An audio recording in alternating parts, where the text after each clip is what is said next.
Eu falo que a metade metade dos cabelos brancos os meus filhos, metade são os pacientes. E para marcar consulta lá no tipo, eu tô sumido, né? Ah, sim, então. Isso é por consulta só para... Então, continua o mesmo esquema, né? Todo paciente que tem uma consulta lá no HU, ele recebe um retorno em que ele vai lá e agenda. Acontece muito, infelizmente, assim, de muito paciente, sei lá, coisa da vida, se perde, né? E eles estão estipulando agora, que é uma regra nova, se o paciente ficou 1 ano sem consultar lá, ele volta para o CISREG. O CISREG é um sistema de regulação estadual. É uma fila. Aquele posto de saúde? Um posto de saúde. Um posto de saúde? Um posto de saúde que tem uma fila única, vamos dizer assim. Né? Então, como o paciente que acabou de receber o diagnóstico, como é que faz? Vai no posto de saúde, pede um encaminhamento via CISREG e ele vai ser encaminhado ou para o Celso Ramos, lá com o Ricardo, ou lá para o HU com o Ricardo comigo, né?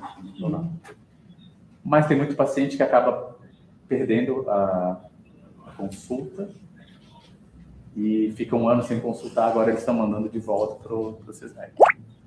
O que, por um lado, é compreensível, né? Porque muitos pacientes faltam e eu peguei paciente que, na pandemia, a gente remarcava e o paciente faltava, cheguei a remarcar 3 vezes, o paciente não ir 3 vezes. Eu lembro que você pediu ajuda para a gente. Então, isso acaba tirando vaga de quem realmente estava precisando, né? No meu caso, já são 3, 4 anos. Então, você tem que começar do início. Lá pedir a solicitação. Teve um agora na quarta-feira, um caso que o paciente estava 1 ano sem consultar e a secretária falou, não. O Ricardo acessou na agenda, eu e o Ricardo acessamos, tentamos marcar e a secretária não deixou. Por determinação lá do... Por justiça também, né? Do setor... Eu também acho. Mas uma pergunta. Tendo uma situação de a pessoa está... Vamos supor que nós tínhamos ela, né? Como é que é o nome mesmo? Jaque. A Jaque, que ela estava... A Jaque estava numa situação que ela não estava sendo bem atendida num determinado local.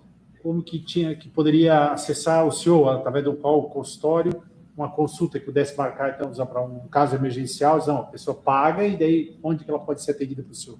Eu faço 2 dias por semana no consultório ali no Bahia Sul, no Bahia Sul Medical Center. E, claro, situações de urgência, emergência, o paciente tem um surto, ele pode procurar o pronto atendimento, emergência dos hospitais, né? Tanto do Celso quanto do HU. É claro que a gente sabe que muitas vezes o sistema público, a emergência é superlotada, é complicada, às vezes o paciente bate lá, está fechada a emergência. No HU, com frequência, acontece isso, né? Mas, numa urgência, eu sempre oriento o paciente a procurar, mas, claro, se quiser consultar. Que eu digo que aconteceu um caso bem atípico com ela, que daí ficou bem sério, né? Ela se agravou e ninguém a chamava, não fazia. Que a gente estava tentando, que queria ver se a possibilidade de a gente montar um protocolo. Se a pessoa já é paciente já com esclerose múltipla, ela já tem um protocolo para...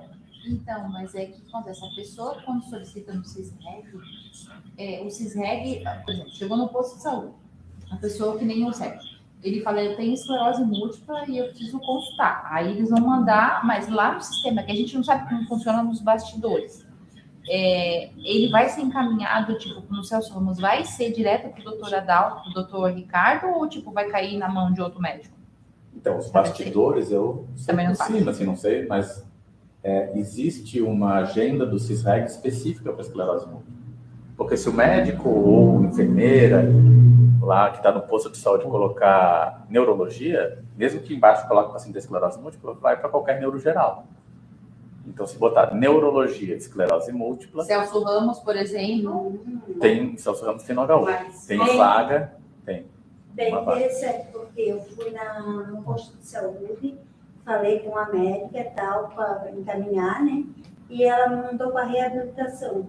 Cheguei lá na reabilitação e disseram, mas não faz reabilitação. Sem querer defender ninguém, mas imagina um médico do posto que tem milhares de doenças, que ele tem que...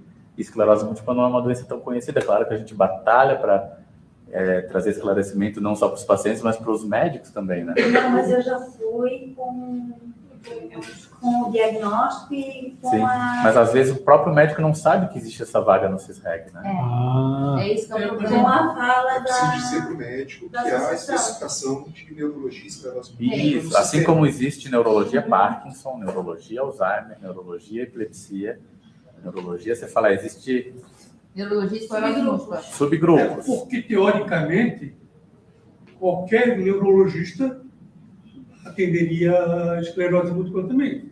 Hoje, Mas hoje, nem todos os hoje neurologistas até está mais têm separado. conhecimento. Hoje até está mais separado. Assim, Mas no início, nem Quando existia. chega na Florem, por exemplo, o paciente, na verdade, não é nem, na verdade, não. A pessoa, por exemplo, chegou uma pessoa que tem esclerose múltipla, que foi um caso que aconteceu com a assistente social, e ela estava com o clínico geral, e o clínico geral desconhecia no posto na Palhoça e estava tratando ela com remédio para dor.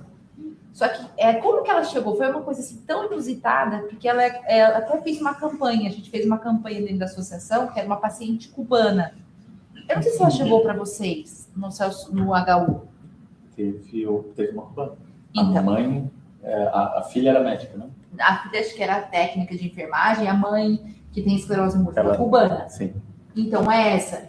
Ela chegou, ela estava no Brasil já há 2 anos, tratando com um clínico, e ela foi na Pastoral da Acolhida numa igreja que a Michele frequenta. Olha a situação, que rolo. E daí, por coincidência, que eu não digo que é coincidência, eu digo que é Deus-cidência, a moça que fez a acolhida dessa cubana sabia que a Michele estava na Florem, passou para a Michele. Olha que rolo. Mas assim, olha a falta de informação. Aí a Michele encaminhou para a assistente social fez a acolhida dela, estava 2 anos, então, anos com esclerose múltipla, mas 2 anos lá em Cuba ela tratava. Mas estava 2 anos no Brasil sem tratar nada e não sabia o que fazia. Aí a gente orientou. Tem que ir no posto de saúde, solicitar consulta para neurologia e esclerose múltipla. Então, aí já continuou o processo dela e ela conseguiu consulta com eles. Então, Mas hoje até está bem difundido. não, a esclerose múltipla não. Tem Mas que falar. ó, pelo menos eu tenho ido a muitos médicos, né? Que ela está tratando. Estou passando, tratando um câncer, então dá uma coisa outra, tenho ido a muitos médicos. E eu falo do esclerose múltipla, conheço a patologia. Mas há 30 anos atrás, eu tive a sorte de cair num neurologista que conhecia um pouquinho da doença e me mandou para o maior especialista do país, em São Paulo. Aí que eu fiz diagnóstico há 28, 29 anos atrás. Então, mas hoje eu tenho visto assim que enfermeiros, eu tenho divulgado também, e eu acredito que todos os computadores têm se prometido divulgar, até para eles saberem. Nós temos obrigados a saber. Muitos momentos importantes do que tanto a questão do debate da esclerose foi quando ocorreu um grande encontro estadual, lembra? Alguns anos atrás ali, que mobilizou desde estudantes de várias universidades, aí, faculdades, da área da saúde, profissionais da saúde. Quer dizer, lotou o salão ali. Ali foi Quase bem 1.000 pessoas. Então, ali se comprovou que, de fato, o assunto começou a chamar a atenção nesse quesito de debater mais. E hoje, eu acho que até no interior do Estado, tem muita gente já questionando, debatendo como se organizar, no Poder da Florem, se orientando. Um exemplo lá do Lages, a gente conhece que lá tem gente trabalhando e muita força, muita vontade, boa vontade. Claro que falta, sempre, com a estrutura, orientações, dicas, mas tem gente procurando, e isso é muito importante. E são polos, e isso ocorre lá em Joinville, tem Blumenau, creio que no Oeste deve ter certamente, aqui no Sul. Eu acho que esse debate ele começa a pulverizar de tal forma que acaba consolidando nessa questão de soluções. para ter facilitações, né? Porque realmente requer. E não é só, aqui, claro, é específico da questão, né, dessas áreas específicas, né, da neurologia, mas em outras áreas também se debate. Né? Hoje, autismo. Quem é que, há alguns anos atrás, autista, não sei o quê, papapá, não tratava nem a criança, sabe? O adolescente, o adulto, com autismo, porque descobri com 40, 50 anos que era autista. Então, hoje não. Eu comentei com o doutor ali, amanhã, em Balneário Camboriú, estará sendo inaugurado o maior centro de referência de autismo da América Latina. Uma gama ampla de profissionais, tá? E que está sendo referência. Está vindo gente de São Paulo, do Rio, não sei de onde, até de fora, para acompanhar essa questão, para conhecer como é que é, como é que vai funcionar, como é que está funcionando. E isso, né, essa preocupação. E vai ser sempre uma constante, porque não é estável, né? Sempre vai exigir. Né? O trabalho da Florene já há quantos anos? 20 anos. E tem muita coisa para fazer, a gente sabe disso. Os desafios são enormes. Mas passa por essa discussão, por esse debate. E por gente. Quer dizer, né? Envolve pessoas, envolve interessados. Né? Claro, se predispõe a mais, né? Se dedicar, outros não, mas tudo que for possível, aquela mãozinha, né, um do outro, sempre vai ser importante para o coletivo. Né? É o que está se fazendo hoje aqui. Por aí. Doutor Adalto, perguntaram aqui, pediram para você falar sobre a questão da fadiga. Achei interessante a pergunta dela, deixa eu olhar aqui. Ai, não consigo passar. Ela perguntou, se sobrar um tempinho, por gentileza, pergunte ao doutor Adalto sobre fadiga. Se devemos respeitar e descansar ou lutar e tentar manter as atividades normais. Obrigada. Ah, tá, Gisa tem. É isso aí. Ela quer saber da fadiga. Então, a fadiga é um sintoma muito comum na esclerose múltipla. Quem aqui tem fadiga? Eu. Quem não? Quem não tem, né? Mas, assim, a fadiga é um sintoma bem frequente na esclerose múltipla e, diferente do que muitos pacientes pensam, a fadiga não necessariamente significa que a doença está ativa. A doença pode estar totalmente estável, mas a fadiga acompanha o paciente, né? Como que a gente tem que lidar com a fadiga? É muito fácil eu falar, não, toma esse remédio que a fadiga vai sair, mas infelizmente não é assim que acontece. Os remédios, eles, na minha experiência, ajudam um pouco. Claro, um paciente ou outro acaba tendo uma melhora, mas o que mais ajuda, que eu sempre falo para quem é meu paciente aqui, eu sempre falo, atividade física, um sono adequado, uma alimentação adequada e o psicológico está bem estabilizado. Então, depressão, ansiedade. Se o paciente tem alguma dessas coisas, com certeza a fadiga vai estar muito mais exacerbada. Ah, mas eu tenho fadiga, como é que eu vou fazer uma atividade física? Comece com o que conseguir. Vai devagar, vai aumentando. Depois de 3, 4 meses, o paciente já começa a notar algum benefício e acaba se estimulando mais, fazendo mais. Em casos em que é muito intensa a fadiga, é claro que a gente tem alguma medicação para fazer, mas na minha experiência são poucos pacientes que têm um benefício muito bom. A gente até usa remédios que nem foram inventados para isso, foram inventados para outras doenças, dando na fadiga. A gente pode usar a Ritalina, que usa para TDAH, e a gente pode usar também o Stavigil Modafinil, que é usado para uma doença chamada narcolepsia, que é uma doença que dá o sono excessivo. Tem os seus efeitos. Oi? Ritalina? Sim. Que ela dá um ânimo, isso? Ela é um estimulante do sistema nervoso central, então por esse mecanismo vai melhorar a fadiga. A D-estabilizada, B12, né? Então, por exemplo, uma pessoa com TDAH, com o uso da Ritalina para acalmar. Uma pessoa, quando tem essa fadiga, teoricamente, não faz efeito contrário? É que o processo no TDAH é bem diferente, né? Ele é um estimulante, mas ele atua lá no cérebro, regulando, bem os neurotransmissores. E um desses neurotransmissores acaba ajudando no foco, na concentração, no estimulante do sistema nervoso central. Mas não é todo mundo que responde. E às vezes dá um efeito colateral, pode aumentar a ansiedade em quem é ansioso. Então, por isso que eu pensei. Alguns pacientes meus respondem super bem, outros não se adaptam. Então, no final, atividade física, sono, alimentação e a parte psiquiátrica tem que estar bem estável, né? Quem hoje em dia não sofre um pouco de estresse, né? É difícil, né? Então, Sim. tentar o manejo do estresse. E a pergunta foi até se deve tentar ou... Continua ou se para? Então, tem que se respeitar, tem que saber o seu limite. Existe até uma técnica de conservação de energia. Então, o paciente faz nada mais é do que intervalos regulares de descanso, se o trabalho, se a vida permitir, né? Então, às vezes, tirar um cochilo 15 minutos depois do almoço, tá trabalhando lá, para no meio do serviço.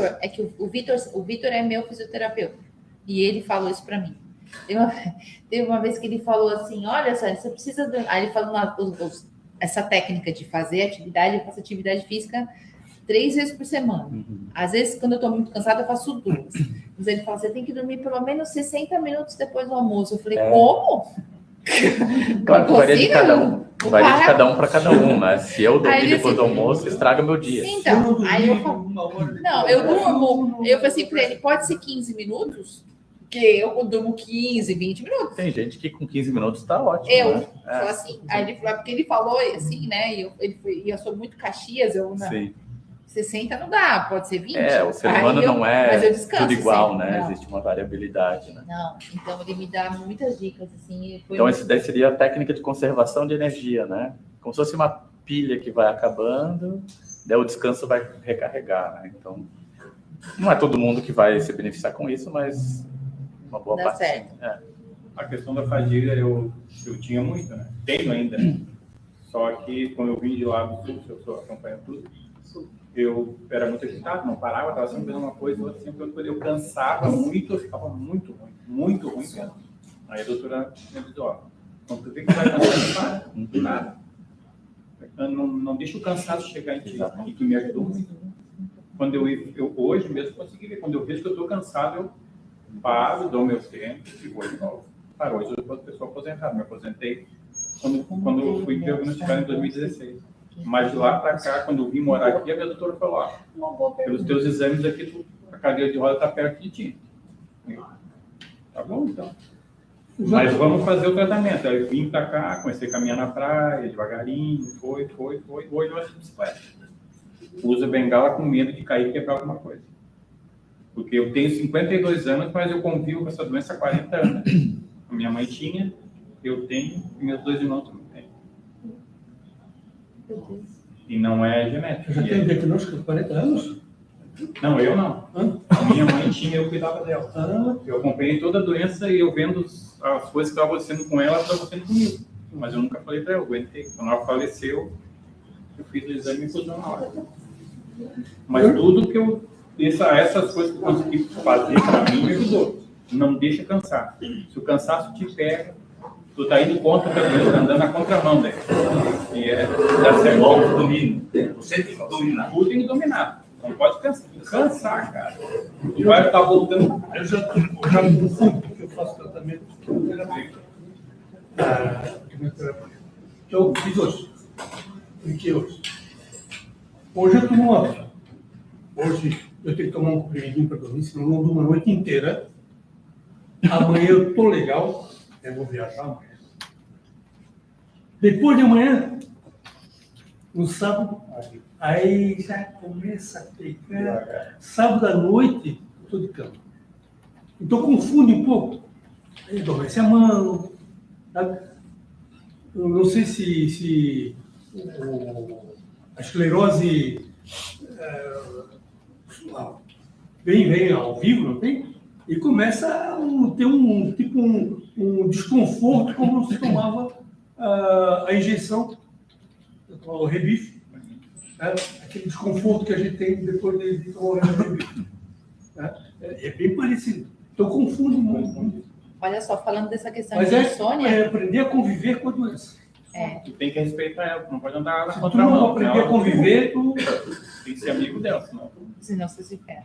Uma pergunta bem interessante. Como ter sono bom se quem tem EM possui insônia? Nem todo mundo tem insônia. Eu tenho uma dor também. Eu não tenho. É muito É, menos. Eu tenho. Eu tô experimentando toda noite, 3h30, 2h30, tô perdendo sono. Até o estado de dia eu durmo. Eu durmo É, cedo. não é todo mundo que tem. Ah, tá. É interessante. Ah, outra pergunta. Canabidiol serve para espasmos e dor? Não sei se tem a uso, né? Então, antes dessa moda do canabidiol que explodiu, já existia na Europa, muitos anos atrás, um remédio chamado Sativex. Ai, É cannabis sativa, né? É uma mistura de THC, que é o que causa, é o alucinógeno, né? THC com canabidiol. Então tem que ter um pouco dos dois, não é o canabidiol puro. Pelo menos os estudos que fizeram foi com esses dois. E que também não é aquela maravilha para espasticidade. Então, só reforçando, né? THC com canabidiol é para espasticidade, aquela rigidez que alguns pacientes têm. Às vezes se confunde, né? O paciente vem, não, mas o canabidiol vai impedir minha doença. Não vai prevenir surtos, mas mais pela espasticidade, né? Espasticidade de caminhar, tudo. É porque o Dor crônica talvez ajude também, né? Tem alguns trabalhos que mostram, mas para esclerose múltipla específico é para espasticidade. eu uso. Essa rigidez, né? Ó, voltando a falar Posso complementar sobre isso? Pode, depois a gente fala um E negócio. dor crônica. Boa noite. Falei da crônica, né? Dor crônica, por Sim, favor. Rogério. Eu sou paciente do Adalto. O Adalto me acompanha aí há quase um ano. A minha principal sequela é dor crônica, refratária, né? Intratável. Percurso aí com muitas medicações, né? E num nível extremo. O terapeuta diz assim, né? Ser muito apegado à vida, né? Prazer pelas coisas, família, esposa, filhos, é algumas vezes de pensar que não vai aguentar, né? O nível de dor que eu tenho. E aí, assim, nessa conversa, uma vez o Adalto falou dessa questão do TSH, né? Combinado com o CBD, a gente tinha gravado o CBD. 3 semanas atrás, fui num evento de fibromialgia na UFSC, de tratamento de cannabis medicinal com fibromialgia, né? Identifiquei esse tipo de dor com a da fibromialgia. E aí, Adalto, comecei a fazer um tratamento com canabidiol mais THC, e a THC numa dosagem mais alta. Né? E pela primeira vez eu tive resposta. Olha que bom. Sim, diria que minha dor diminuiu pelo menos 80% e ainda numa dosagem mais baixa de TSH. Um óleo 1:1. THC, desculpa. De THC, é um óleo 1:1, CBD, THC. O pessoal de 10 fibra miligramas está usando? ml. Consegue aqui? Então, consegui por uma associação que tem aqui que chama Santa Cannabis. E aí eles têm uma dosagem, né, de medicamentos com uma dosagem mais alta de TSH, que não... O que está mais estudado realmente é para dor crônica e espasticidade. Eu uso para espasticidade, também diminuiu bastante. Uso. O pessoal de fibromialgia usa o canabidiol? Não sabia. Porque eles Tem reclamam de de... pesquisa com isso ali na UFSC. Podia, acho que deixar isso, se puder, mais divulgado, como é que as pessoas podem procurar essa associação? Como é que pode dar alguma informação? E precisa de coisa médica também. Receita médica. E aí você se associa e eles têm ali várias possibilidades de combinação de óleo, que precisa ser acordado ali com o médico, né? Para ver o que é. Se é o caso, né? Não, mas é que tem uma... Bom, eu estou falando pelo Adalto. Sim. Mas com a associação é isso, né? Você precisa de receita médica, odontológica ou veterinária. São os 3 profissionais que podem Ah, Tudo tem indicação, né? Dependendo Não, mas da é que- indicação. É que tu encontra assim, vou dizer para vocês, hoje eu ainda encontrei uma senhora que não consegue mais trabalhar por causa da fibromialgia. Daí, senhora, estava dando um tratamento, disse que não tem jeito, Você acomodou. ela aceita, daí tem outra pessoa que eu conheço lá no Campeche, vizinho da Michelle, amigo meu também, diz que não tem jeito, não adianta. Mas vamos fazer o quê? Parece que a pessoa acha que não tem no... Mas, apesar disso, eu aposto que o Rogério não coloca todas as fichas no óleo de cannabis. Faz atividade física, tem atividade física, fisioterapia. Então, nunca pensar que um remédio é milagroso. sim. Não é só tomar uma pílula e tá resolvido todos os problemas do mundo. Para não se acomodar, né? Sim. Então, e pronto, agora já vai resolver o problema. Ricardo, todos esses parâmetros que o Adalto colocou com relação à fadiga, tem relação comigo com a fadiga e também com a dor. Se eu não dormir direito, se eu estiver estressado, alimentação, se não fizer atividade física, todas essas coisas fazem a dor. O Juliano compartilhou aqui. O Juliano, que é o nosso vice-presidente da Florem, ele que está em Lages, e ele falou que a fadiga dele diminuiu muito com a questão das atividades físicas. Né? Eu, assim, a minha fadiga diminuiu muito através do canabidiol, porque acho que não sei a relação. A espasticidade, eu não tenho nem dor, mas eu tenho muita espasticidade. Então, aliviou a espasticidade, consigo fazer academia, que por sua vez eu também trato com nutricionista, é aquilo. É uma doença degenerativa e ela evolui. Então, depende do que a gente está fazendo agora. Não adianta, muitas pessoas acham que vou tomar essa medicação para ficar boa. Não tem isso. Eu ainda brinco, gente, não é uma dor de cabeça, não é um paracetamol. É um tratamento que a gente precisa fazer. Né? E outra coisa ainda, né? É uma coisa em conjunto também. Em conjunto. Não vai ter só esclerose múltipla. As outras doenças também vão estar. Quem pode, né, estar pensando que é um sintoma de esclerose múltipla e pode ser outra coisa, uma gripe. Tá. Eu compartilho essa ideia do Juliano, né, que eu corro o tempo, né? Correr. Ele também corre, e por incrível que pareça, parece assim, mas cansa a fadiga. Quanto mais eu estou correndo, mais em atividade física, menos eu sinto a fadiga. Menos eu sinto assim que isso está me consumindo mais, né, da fadiga. Desde que eu comecei as atividades, né, de correr, mudou bastante a fadiga para mim, né? Como que é uma coisa assim, né? Dá para a gente pensar, não vou fazer, isso cansa. Mas ao mesmo tempo, respeitando, claro, não que todo mundo vá correr, né? Dentro da possibilidade de cada um, a atividade física é fundamental, junto com a igual, né? Junto com a alimentação, junto com a medicação. Eu acho que é fundamental. Assim. Para mim, eu vejo assim que a corrida foi também um divisor de águas a questão da fadiga. É o que a gente tinha falado no último encontro. Lembra que a gente tinha falado? Até se vocês tiverem dúvida, aproveita e pergunta. Vocês são pacientes do doutor Adalto também? Não. Você, né? Vocês não. Você. Eu só vou... Você só vem junto. É que ela é companheira. paciente. É companheira. Ela tem a doença e a gente só... Lembra que eu falo para vocês também têm, só que vocês não sentem que ela sente, ou seja, que nós sentimos. Inclusive, eu gravei um vídeo no Instagram, eu falei, chamem os seus familiares, porque eles têm também, mas não sentem. Se for sábados, assim, a minha irmã vai ver a família toda. 58 pessoas. Tem bastante espaço aqui, ó. 50. Mas é ótimo ter essa rede de apoio. Porque às vezes quando você cair, sua filha vai te ajudar, a irmã, né? Sua irmã. Aí vem aqui na Florência, você vai ter um monte de gente que te ajuda. Quando eu descobri, eu fui na casa da irmã. Mas Era quem estava mais próximo na hora. E assim, eu infelizmente não trato com o doutor Adalto porque eu não cheguei a tempo nele, então eu também estou tratando com ele. Mas o nosso médico também tem que ser nosso parceiro. É o nosso médico que tem que saber as coisas assim, mais que, não vou contar para o meu médico, gente. Não, por enquanto ainda estou com a doutora Gladys. O Celso Ramos, né? Isso. Mas eu vou no posto de saúde e ver se consigo com o doutor Ricardo com ele.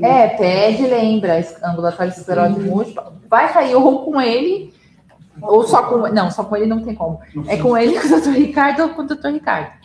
Então, é bom que você já conhece, você já sabe. Já tem uma referência nele. Já tem uma referência.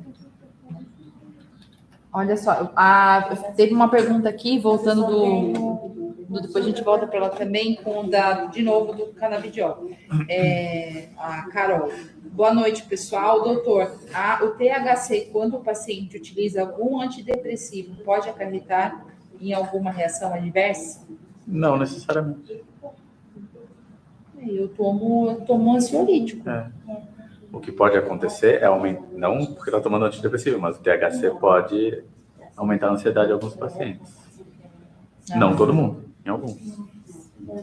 É por isso que é bom. Mas não teria interação medicamentosa, eu acho que é isso que ela está perguntando.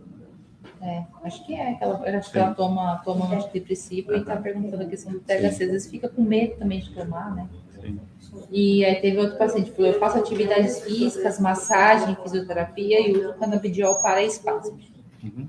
É isso que eu vejo bastante gente falando de canabidiol para espasmo. Você tem alguma dúvida também? A Cintia tem aquela pergunta. Não, eu vou. Ah, tá. É que a Cintia me perguntou uma coisa, eu falei, não sei, Eu estou tomando a beta-interferona, né? Então, a outra passada, já duas, que eu sinto coceiras, onde eu aplico, certo? E outra coisa também, assim, que eu notei, é que eu sinto muito calor. É efeito da vacina? Coceira no local da aplicação? Sim. Sim. Calor, Aham. às vezes o paciente sente calafrio, sente dor Não. no corpo, pode ter febre. Não, febre, será? De pingar suor. Chegasse a medir para ver se Não. não... Tava um dia frio, uma noite fria. Quando eu vi, ela tava assim. Ô, doutor, eu Olha que tomo coisa. Tecfidera e às vezes eu tenho que tomar loratadina. O fumarato de dimetila, que é o Tecfidera, ele dá isso em quase todos os pacientes. E daí é um calorão, daí a minha esposa olha Aí pra sim, mim. nessa medicação é clássico, é bem Mas depois que eu comecei a tomar a beta, que eu... Se a senhora relaciona, provavelmente pode ser um efeito mais não tão comum, né? Se for febre, é comum, né? Febre, dor no corpo, que é efeito, que a gente chama efeito gripal, né? Não é uma gripe. Não sinto efeito assim. Que aí uma dipirona resolve. Às vezes eu tomava antes. Não pode tomar de pirona? Não, alguns pacientes funcionam. Aqueles que uma dipirona funciona, alguns O funcionam. meu funcionava. Eu tomava antes, aí tomava injeção, aí Tem gente dormia. que não. É só lembrar que, infelizmente, medicina não é que nem matemática, que 1 mais 1 é igual a 2. Às vezes é 3, às vezes é 4. Cada um é um, não. Cada um responde de uma maneira. Como? Né, se a gente falasse, às vezes o paciente tem outras doenças, tem outro estilo de vida, então vai variar. Mas eu sofri muito, com esse efeito da injeção. Né? Pô, foram anos e anos. E, de repente, eu tomei uma dipirona. Aí comecei a tomar meia dipirona. Então, resolvia tranquilamente. Eu não tinha efeito nenhum. É uma estratégia, às vezes a gente manda o paciente tomar 30 minutos antes do Sim, dia mas eu aplicado. tomo a dipirona também. Ou de Calorão. paracetamol. Calor. É bom Mas relatar isso conversa com a médica. com a doutora Gladys, né? Como É. seu médico não pode prescrever. É bom ver. Conversa com a doutora Gladys sobre Não, ser eu só queria feito. saber se tinha algum... Alguma relação. Se a senhora percebe que foi depois do início, sim, é possível. Meu filho, por exemplo, futuramente, tem algum exame que eu posso estar fazendo para saber se... Não é recomendado de rotina fazer em todos os familiares que têm esclerose múltipla. A gente sabe que uma porcentagem, se eu não estou enganado, 1% dos pacientes podem ter familiares. Então, caso tem familiares. Foi premiado. Eu estou lembrando, assim, acho que de umas 4 famílias que tem. Mas também a gente tem uns 400 pacientes que fazem. Então, dá mais ou menos 1% mesmo, né? A gente recomenda quando tem sintomas, né? Tem algum sintoma compatível, daí, claro, procura um neurologista para... Quando a minha mãe começou o tratamento, na verdade, antes de começar o tratamento, antes de descobrir, ela já faz uns 10 anos, a minha mãe falava muito de enxaqueca. Na época, fiz tratamento neurológico, com neurologista e tudo mais, mas não foi diagnosticado. Ano passado, ela foi diagnosticada com esclerose, mesmo já tendo sintomas. Depois a gente começou a notar... A enxaqueca? Não, outros sintomas, além da enxaqueca. Quando, acho que na segunda ou terceira consulta dela com a doutora Gladys, eu perguntei para a mãe, pergunta para ela se eu posso fazer, se eu devo fazer, porque eu tenho as enxaquecas, eu acho que é coisa de família, porque eu também tenho. Como ela tem, eu também tenho. Mas a médica disse, eu não consultei nem nada, só foi uma questão de dúvida, né? A princípio não é recomendado fazer uma triagem. Não era necessário. A não ser que tenha outros sintomas, mas só enxaqueca não. E uma coisa interessante que falou, eu lembrei, não sei se todo mundo sabe, Geralmente, o primeiro sintoma que o paciente percebe que tem na esclerose múltipla é um surto, certo? A não ser que seja a forma progressiva, né? Então, o paciente começa a perceber quando teve um surto, ficou fraco de uma perna, deixou de enxergar, ficou desequilibrado. Mas tem trabalhos lá na Escandinávia, né, Noruega, Suécia, que tem uma prevalência bem alta de esclerose múltipla lá entre essa população. E lá eles têm um sistema de saúde muito bem integrado, em que eles têm um prontuário tudo unificado, vamos dizer assim. Eles pegaram os pacientes que tiveram diagnóstico de esclerose múltipla e foram ver quais os motivos que levaram à consulta médica 5, 10 anos antes. Claro que são estudos iniciais, mas mostraram que quem teve diagnóstico de esclerose múltipla 5 até 10 anos antes procurava mais o médico por enxaqueca, por ansiedade, depressão, por dificuldade de concentração nos estudos, no trabalho. Então, o que a gente chama de pródromos seriam sintomas que vêm antes do surto, né? Talvez em algum dia a gente consiga fazer alguma ferramenta para conseguir fazer o diagnóstico antes do primeiro surto. Mas isso vem para o futuro. Né? Calma, assim, ainda do canabidiol. Tem algum estudo que fala que o canabidiol é bom também para bexiga neurogênica? Eu acho que tem. Eu não lembro se o resultado foi uma coisa muito convincente ou não. Porque o que realmente se mostrou eficaz na esclerose múltipla tem dor crônica e espasticidade / espasmo doloroso, né? Sim. Na esclerose múltipla. Os trabalhos na esclerose múltipla. Agora, para outros, para bexiga neurogênica, talvez tenha trabalho, mas falta mais... Como é que funciona na ciência, né? A gente faz estudos e vê contra um placebo. E às vezes se faz o estudo e não se usa o placebo. Então, será que é um efeito psicológico do remédio? Isso a gente...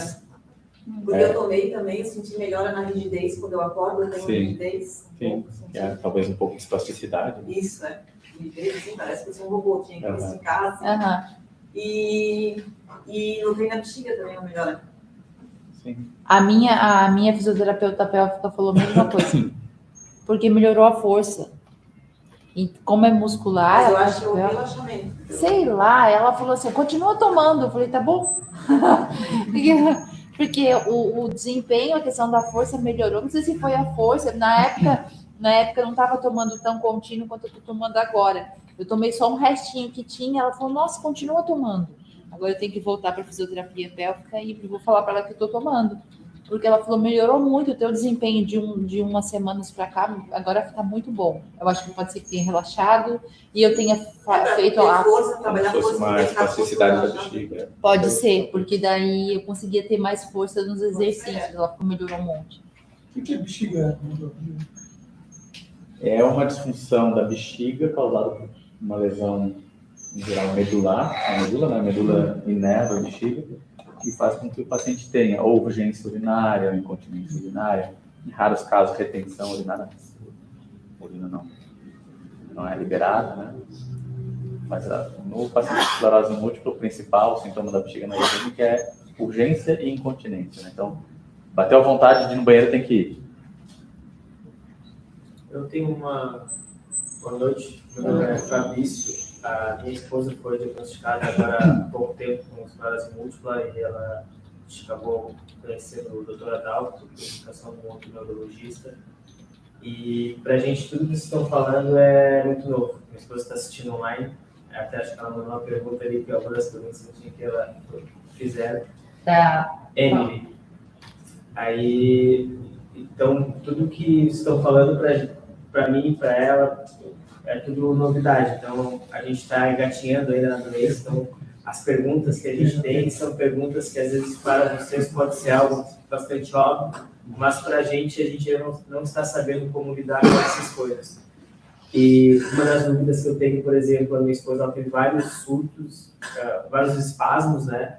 E quando acontece isso, o que a gente tem que fazer como acompanhante? Qual é o protocolo, qual é o procedimento que eu devo fazer como acompanhante quando ela está tendo aquele espasmo, que ela começa a gritar de dor, ela sente muita dor na perna, eu mostrei já um vídeo do Dr. Adalto, é muito intenso quando acontece com ela.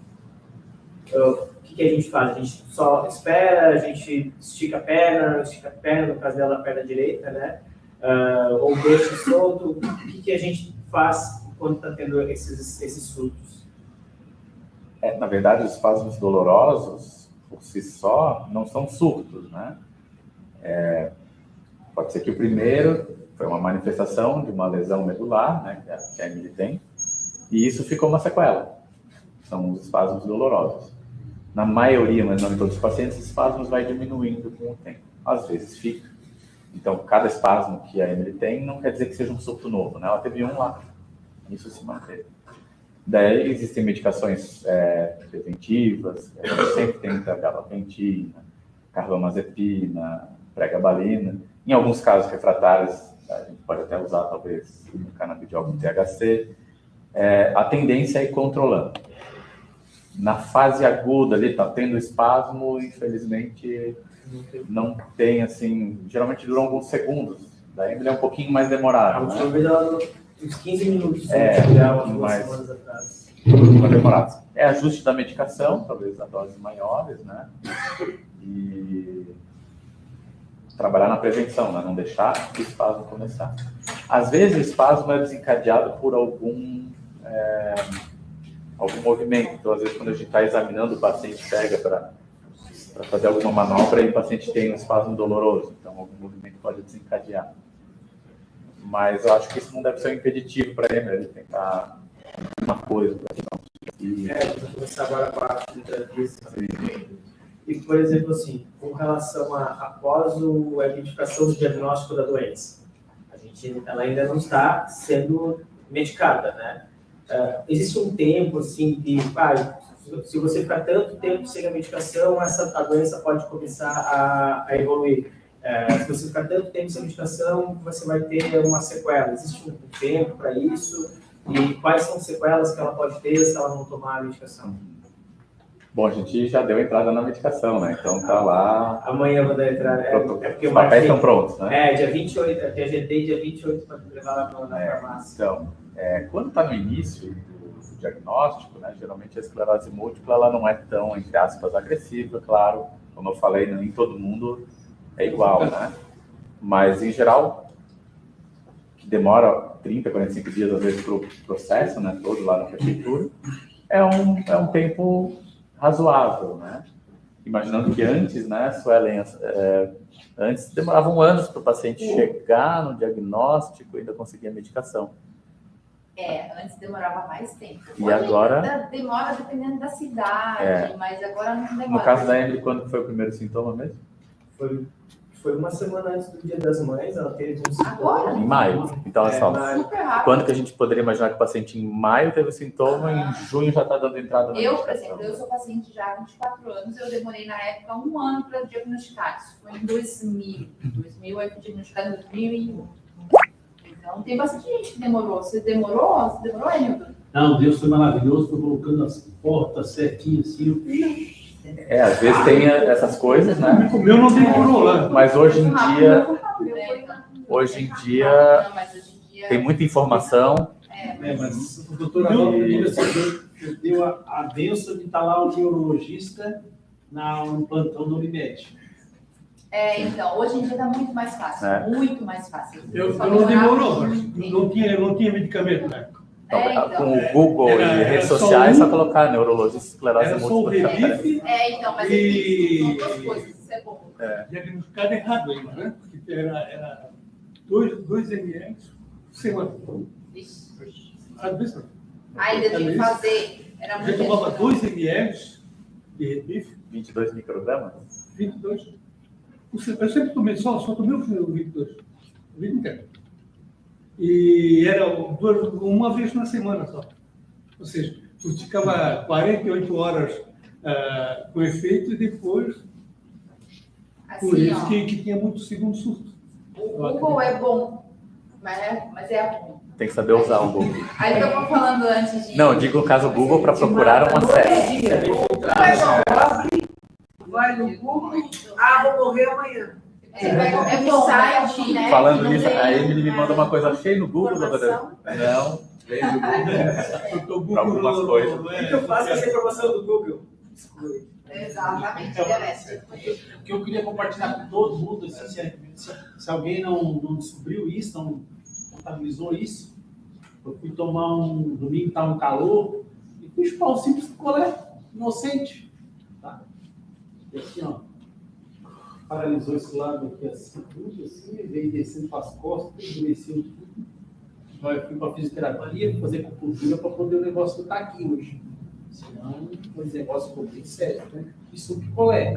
Daí depois a fisioterapeuta foi falar, mas ninguém te avisou nada agora. Alguém, você já sabia? Não. Porque não sabe. O doutor também não vai acreditar, né? Ele disse que são os pequenos, esse negócio múltiplo, na verdade, são pequenos choques térmicos, né? É os choques, né? É o desequilíbrio da temperatura. Diz que a grande teoria é isso. É o desequilíbrio da temperatura. E daí eu também não sabia que era isso. Para mim, eu acho que isso é relativo também. Nunca ouvi essa teoria. Eu também nunca ouvi. Mas ela falou que tem que evitar o máximo gelado. Tem gente que não pode tomar um banho quente. Eu boto água fervendo quente, mais quente do chuveiro na cabeça, não sei. Na medicina a gente enfrenta ondas de modismos, né? Assim como a gente já enfrentou mega dose de vitamina B. Sim. Foi. Depois, o canabidiol, claro, tem indicações, mas a panaceia, né? Vai mudar o mundo, o canabidiol. Se a gente vivendo, ele vai me crucificar. Mas não, porque até para unha encravada, brincando, né? Mas sim. Não é assim também, né? Tem que ter estudos, tem que ter... E acho que teve um médico lá, um brasileiro que foi para os Estados Unidos e tinha um negócio da proteína do choque térmico. Não sei se isso. Estava comentando. Mas não tem nenhuma evidência. Acho que até vocês conhecem a diarista, como é o nome dela? Cláudia. Ela disse que iria lá fazer, gastou não sei quanto. Fez transplante de célula-tronco, também não deu certo. Eu acho que não deu certo. Então, tem que tomar cuidado. Claro que a gente tem esperanças, né? Mas tem que ter um pouco de pé no chão também, né? Na medicina que eu faço, pelo menos, a gente tem que ter evidência. Como é que a gente vê evidência? Fazendo estudos, pacientes que tomam um remédio ou que a gente já sabe que tem efeito e vai comparar com um novo, ou com placebo, né, que é um remédio que não tem efeito. Só que hoje em dia, como já tem tratamento, não é muito ético fazer com placebo, né? Só para vocês terem uma ideia, como o efeito psicológico é importante, né? Se vem um médico, vocês consultam com um médico, sei lá, com uma dor de cabeça, e o médico nem olha para vocês, nem olha na cara de vocês, e vai lá em 5 minutos prescreve um remédio, talvez o paciente até tome o remédio, talvez nem tome. Vai fazer o mesmo efeito de que um remédio prescrito por um médico que vocês tenham confiança? Provavelmente não. Só o efeito do remédio mais o efeito psicológico, né? Então... E o efeito do remédio, depois que você toma, por exemplo assim, quem nunca tomou uma medicação, depois que você toma essa primeira dose, esse efeito, ele vai demorar, vai acontecer, ou ele é um efeito, tipo assim, tomou a primeira dose e já começa... A maioria dos remédios de 4 a 6 meses. Para você sentir a melhora... Para ele ter o efeito na prevenção de novos surtos, prevenção de novas lesões e impedir a progressão da doença. Eu sempre falo para os meus pacientes, o remédio não vai remelinizar, não vai, pelo menos não tem nenhum estudo comprovando, não vai voltar a bainha de mielina. Isso é o próprio organismo da pessoa. Mas se a gente segura a inflamação, daí dá chance do organismo fazer esse processo. Então não é... Se tivesse um remédio que fizesse isso, seria a cura da esclerose múltipla, né? Mas não tem, então a gente para a doença. Então, às vezes, doutor, com esse remédio eu vou voltar a caminhar, se o paciente está, né? Não pode até que volte, mas não é por causa do remédio, assim, que melhore o caminhar. Isso até da Pressumab, né, que é o xodó dos pacientes, tem alguns médicos também, que falam de ter melhorado a ressonância, é isso, mas não ser o... Melhorado a ressonância porque ele tem um processo, um mecanismo anti-inflamatório muito potente, então diminui aquela inflamação. E daí o organismo vai tentar remelinizar. O organismo, então, isso. Não necessariamente o remédio. Já se estudaram vários remédios para tentar remelinizar, ainda nada assim de muito eficaz. E aqueles tratamentos que o pessoal fala que faz 2 anos de tratamento, um tratamento de choque, sei lá, faz 2 anos de tratamento e depois não precisa mais fazer. Seria terapia de indução que a gente fala, né? ou de reconstituição imune, em alguns casos, né? São medicamentos em que a gente dá, ele, entre aspas, destrói as células de defesa, como se fosse uma quimioterapia, só que bem mais específica para as células de defesa, linfócitos, né? E depois, quando as células tronco do próprio paciente, a gente tem na medula óssea, né? Elas vão repopular o sangue e virar os linfócitos maduros, talvez eles não voltem autoimunes, não voltem atacando a mielite. E aquele da vitamina D, que eles falam, o tratamento que é com vitamina D. Protocolo Coimbra? Protocolo Coimbra, esse. Daí não tem evidência científica. Não é comprovado. Não é comprovado. Talvez no futuro mostre que uma parcela da população com característica específica ajude, mas infelizmente até hoje não tem nada comprovado. O que a gente faz é repor a vitamina D para níveis bons, altos, assim, não mega doses. Além de que essa questão do medicamento também não vai impedir 100% de ter surto, não vai impedir de ter surto. 100% não. Ele vai diminuir a possibilidade. O Rebif, por exemplo, 22, é 30%. Se não me engano, é isso? 20 a 30%. 30%. Ou seja, por isso que eu parei de tomar. Tem um estudo, né? Nós conversamos sobre isso, né? Só que a partir de uma certa idade. Estudos estão engatinhando. Se for ver, metade dos neurologistas param, metade não. Eu parei no seu caso. Mas olha, eu estou há 4 anos desde março de 2020, sem medicamento nenhum. Posso dizer, garantir que estou melhor do que estava.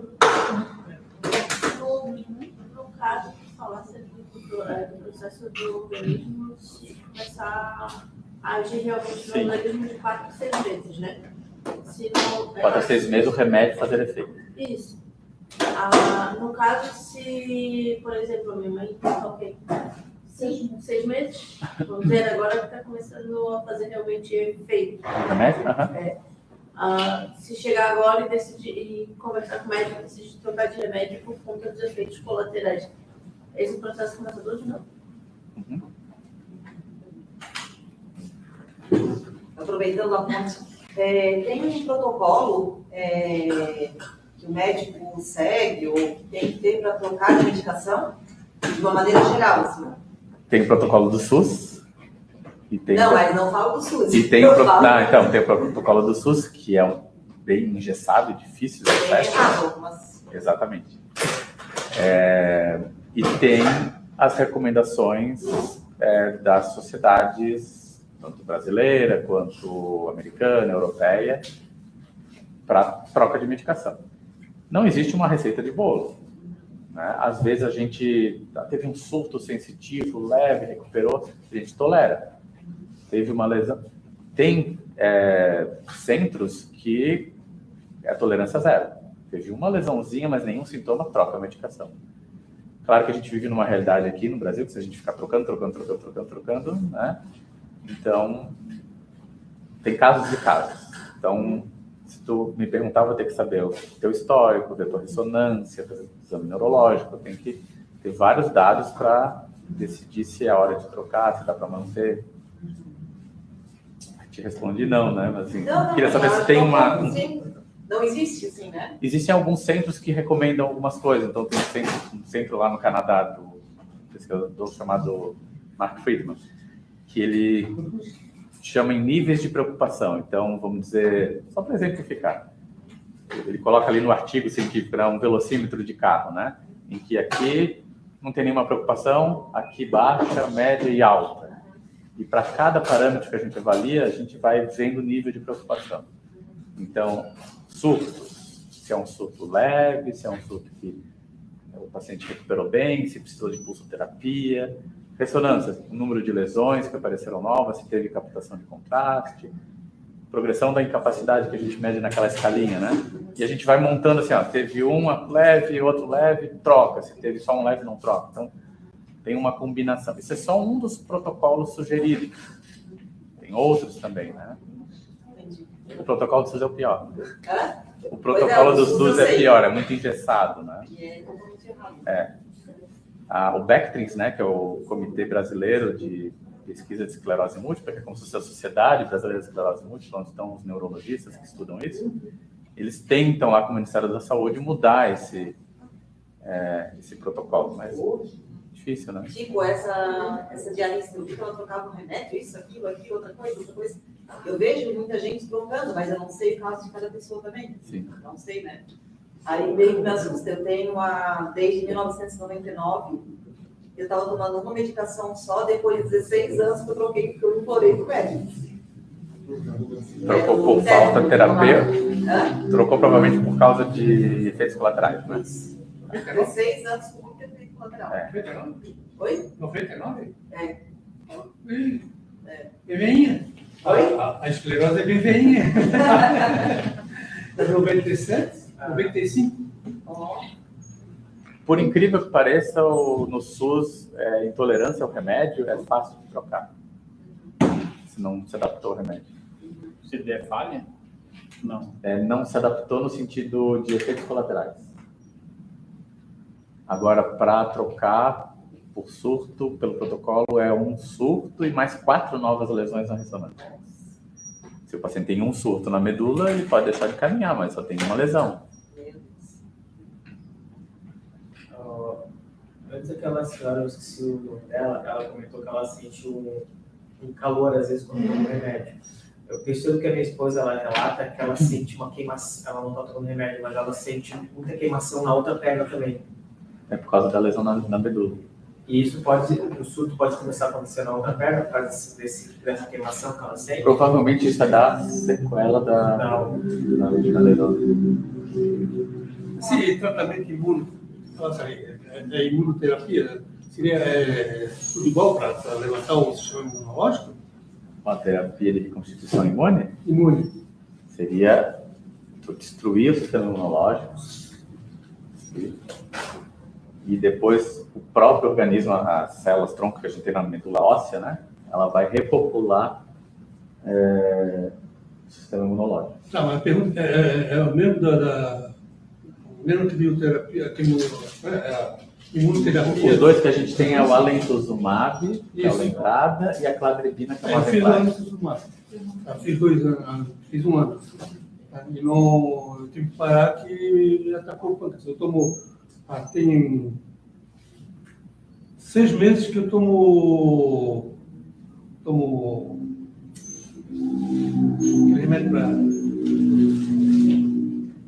para inflamação do pâncreas, corticóide. E aí, uma corticóide e não consegui parar. Cada vez que eu paro, só pensei 3 vezes. Cada vez que eu paro gradativamente, mesmo assim, vou lá fazer o.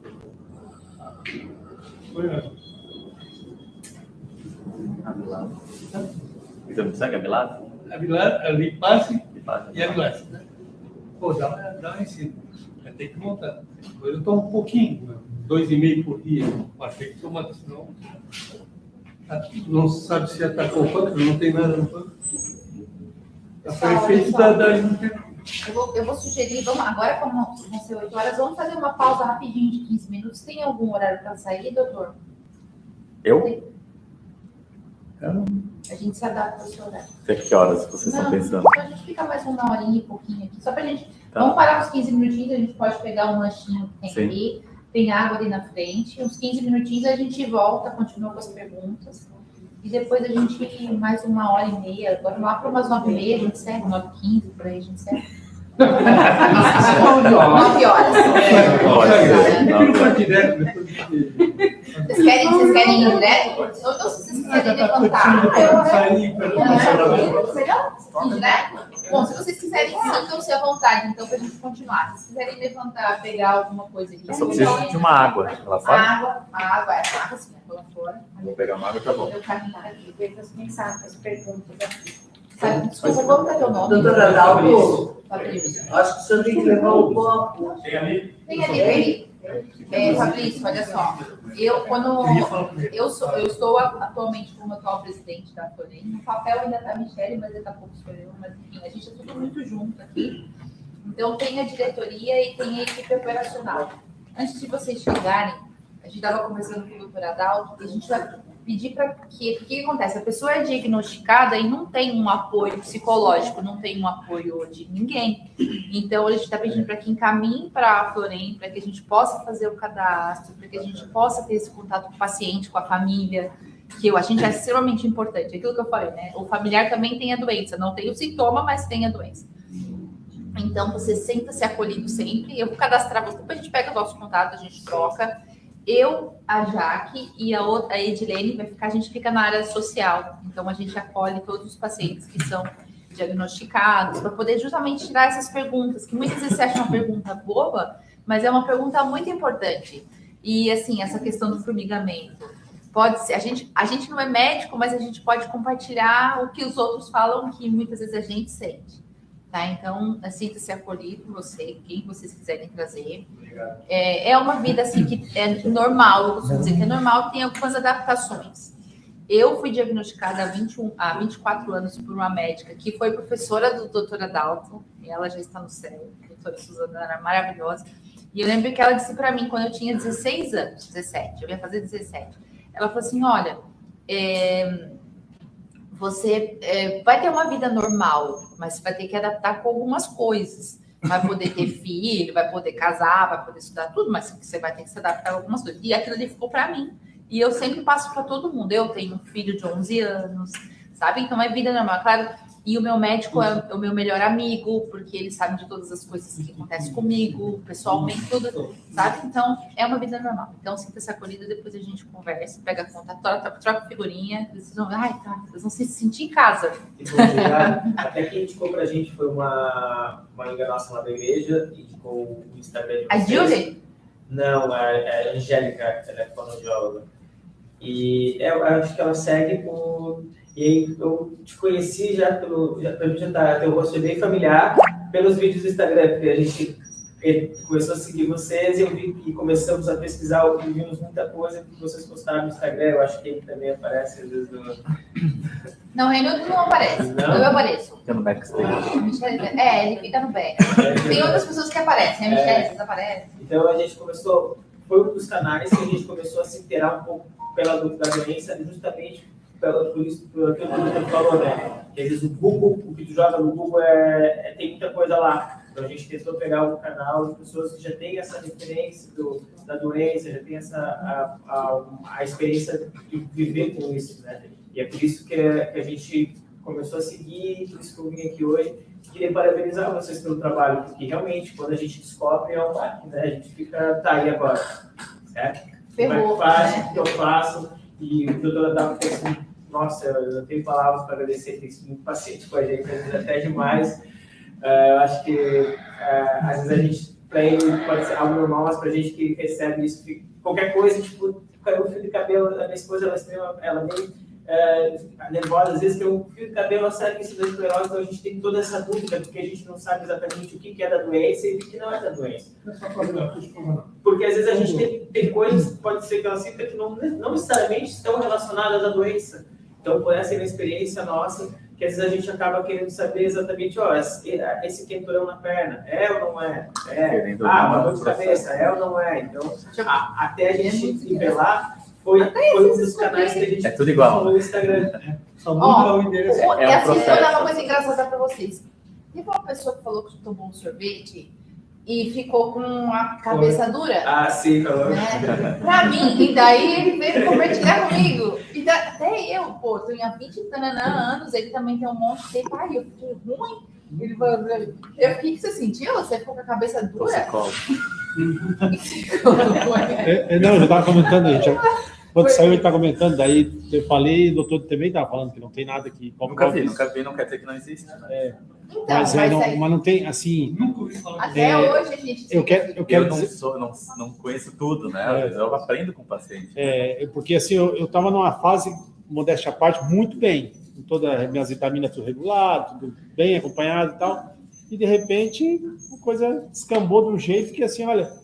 Eu vou dizer para vocês, eu estou tendo labirintite, está atacada por demais, 3 horas da manhã, 2h30, eu perco sono, dá aquela, né, começou isso tudo depois daquele colégio. Aí ele falou para mim, paciente de esclerose múltipla não pode dar uma picolé. Mas daí a Como assim, dúvida era de limão ou de uva?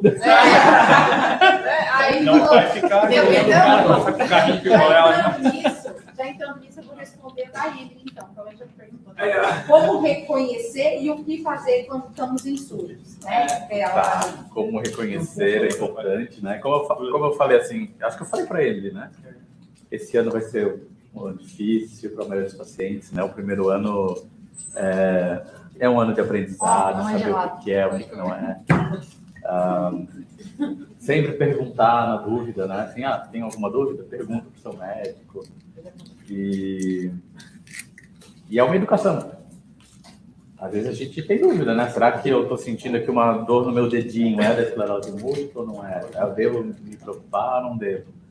Então, tem sintomas que são típicos de esclerose múltipla. Claro que, às vezes, pode ser que o paciente tenha um sintoma atípico, um sintoma que não é muito comum. Às vezes, o paciente não lê o livro, a gente fala brincando, né? Mas a informação é importante. Até por conta disso, eu vejo que a gente precisa manter a educação do paciente. Até eu estou começando a colocar no meu Instagram algumas coisas sobre esclerose múltipla. Alguns posts educativos, vamos dizer assim. Como é que é um surto. Até eu fiz um recente, o que o paciente sente no surto de esclerose múltipla. Vou fazer como é que é feito o diagnóstico, quais são os tipos de tratamento. Então, para facilitar a vida do paciente. O Google, mas tem lá, a doutora Dalto, faz esclerose múltipla, está aqui as informações mastigadinhas, né? Se puder deixar o seu Instagram. E é @DaltoNeuro. A Dalto tem um C mudo ali, não sei que não se pronuncia. Não é Dalton? Mas a Dalto que não se pronuncia, o C não se pronuncia, né? Só enfeitou o nome. Exatamente. É ADAU, você está procurando ali, CTO. Então, tem outra pergunta. Perdão, Mas o pode surto eu falar? não respondi, não sei se querem que eu responda como é que é um surto. Sim, responde. Responde que ela quer saber. O mais comum, o mais típico, né? Então, um surto é um sintoma neurológico, eu vou explicar quais são, né? Que evolui num período maior do que 24 horas, já vou explicar por quê, na ausência de infecção ou febre. Essa é a definição do surto. Vou explicar passo a passo, né? Então, é um sintoma neurológico novo ou uma piora de um antigo quem já tem esclerose múltipla. Então, quais são os clássicos da esclerose múltipla? Perda de força.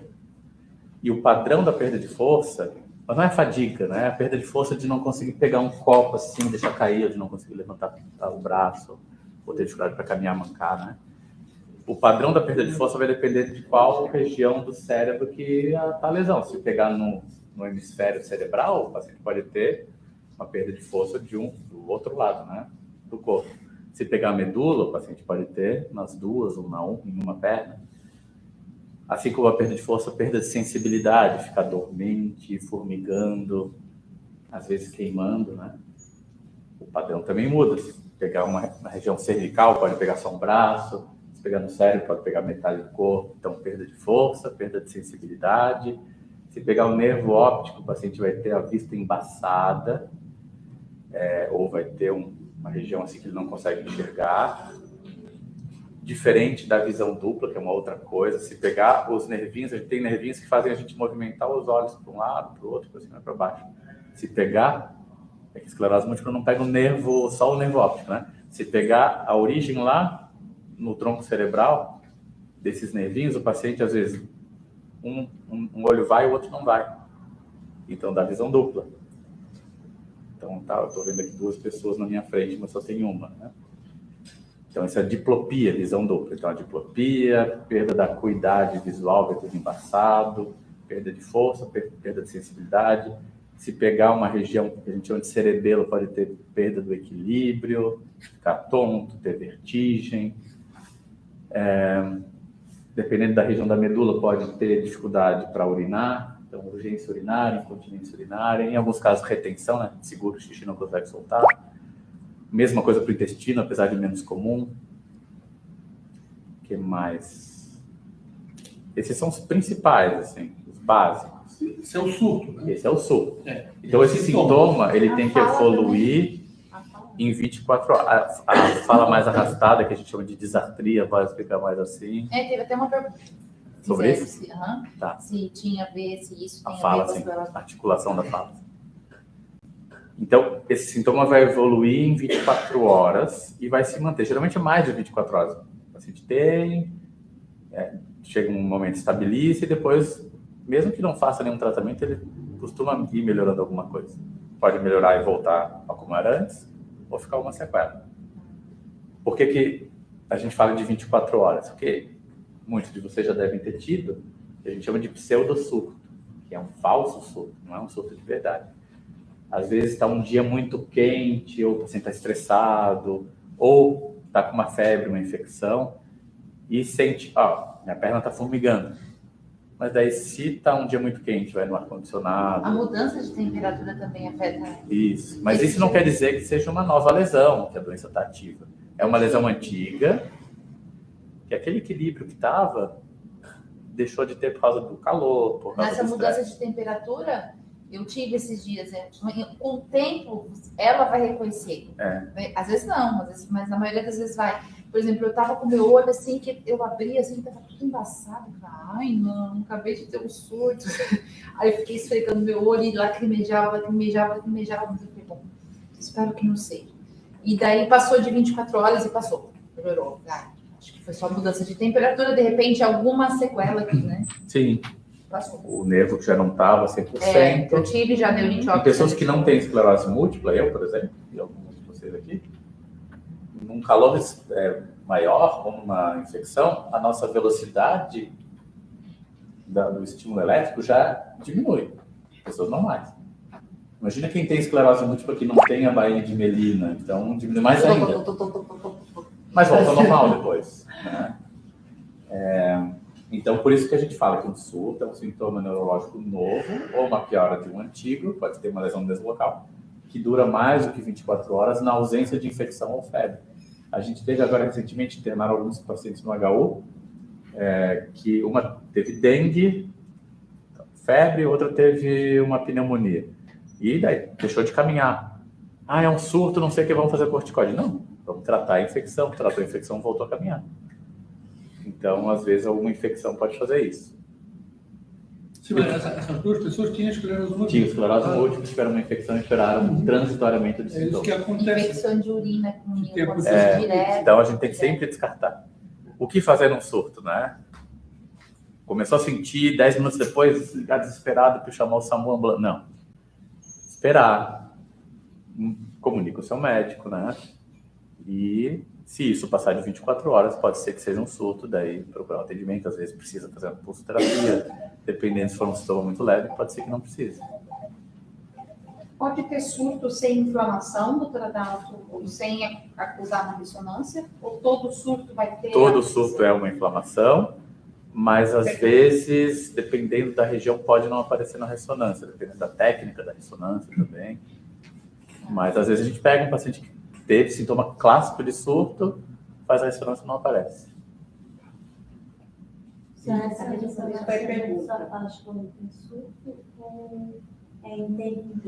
Mesmo em paciente estável, que não tem surto há anos, a gente recomenda uma vez por ano fazer. Há muito tempo atrás, eu começava, vamos limpar um banho, a casa, pronto. Aí daqui a pouco eu estou limpando, daqui a pouco eu pego alguma coisa com a minha mão, derruba. Aí eu disse, eu tenho que parar, sentar, tomar um copinho d'água e ficar, dar um tempinho para ela. Aí eu deixo ele repousar, fica ali quietinho um pouco, daqui a pouco volta ao normal, eu começo a fazer. Isso seria um surto? Não. Não? Não. Seria um sintoma provavelmente porque exigiu demais ali da... Isso, porque nesses anos todos que eu tenho esclerose, tem nenhuma madeira aqui, tem aqui. Eu não sei o que é surto. Nunca me deu, graças a Deus, e não vai me dar. Não sei o que é. Então, eu não tive. Não sei se eu peguei a doença no começo e já comecei a tratar com a doutora Suzana, só no começo, que quando eu descobri, eu não andava em linha reta. Eu andava aqui andando para o lado. Eu fui num otorrino e ele disse assim, procura um neuro. Ele ali já devia ter visto alguma coisa, mas não me disse. Aí eu fui no neuro, ele mandou fazer a ressonância. Aí ele quis começar com o tratamento. Eu disse, opa, pera lá. Deixa eu pegar uma outra opinião. Apesar que estava ali na ressonância. Aí eu fui da doutora Suzana. Ela disse, tem. Vamos fazer da espinha, ver se tem alguma coisa. Aí ela fez a ressonância, não tinha nada na espinha, graças a Deus. Aí comecei a fazer o tratamento. Naquele dia ali, o meu chão caiu.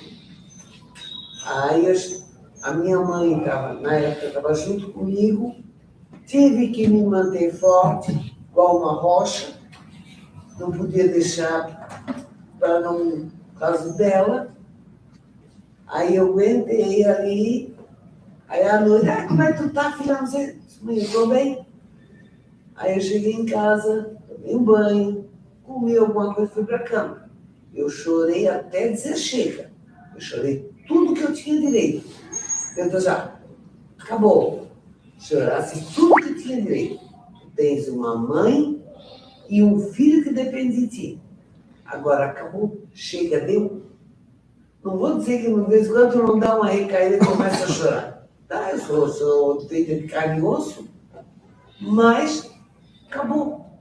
Então, quer dizer, eu engoli, eu aceitei a doença. Então, quer dizer, hoje eu estou aqui, ó, estou bem, dirijo, ando, faço escambau. Estou forte, firme e forte, pronta para tudo. Eu vou aprontar. É isso, o nosso objetivo. Eu estava ressaltada com o Adriano, que eu entrei na vida dela bem depois. Ah, não. Você não disse que esse cara não faz nada? Não foi depois. Porra, não tem um carro. Ele apareceu na minha vida bem depois, quando eu descobri que eu tinha um câncer no seio. Daí foi depois. Mas daí, antes disso, eu tive que aguentar tudo sozinho. Aí depois com o câncer, quem aguentou foi ele. Mas essa queda do chão aí, eu acho que é normal, né? Essa depressão no início. Eu passei 12 anos vendo em preto e branco, eu via cores. 12 anos, perdendo a minha vida, não lembro nada. 12 anos que sumiram da minha vida. Então, uma depressão profundíssima. Talvez que não é isso. É um sintoma. E vocês pegaram a doença na época que não tinha muito tratamento, né? Então, hoje... Não, eu comecei com o rinite, 44. Vocês tiveram que... Porque quando eu comecei, eu tinha 16 anos, eu tinha que preparar. Era horrível. Eu pegava o negócio de uma seringa, não sei como que é o líquido, colocava num pozinho, mexia. Era o beta-ferrão horrível, né? Mexia, aí pegava outro, aspirava e aplicava. Meu, eu já comecei com o Redis 44. Não, eu comecei com o beta-interferon. Eu comecei com o beta-interferon. Não, é injeção. É injeção na canetinha? Não, é injeção. Você ainda toma? Tomo. Eu não sou. O Redis 44. Caneta é coisa do... Você não usa caneta? É aquela caneta. Aquilo é coisa do cabelo. Então, por exemplo, a gente vai assustar essa caneta. Eu direto o líquido uma... Tem uma paredinha de boa injeção que eu não posso ficar. Só para vocês entenderem, assim, ó.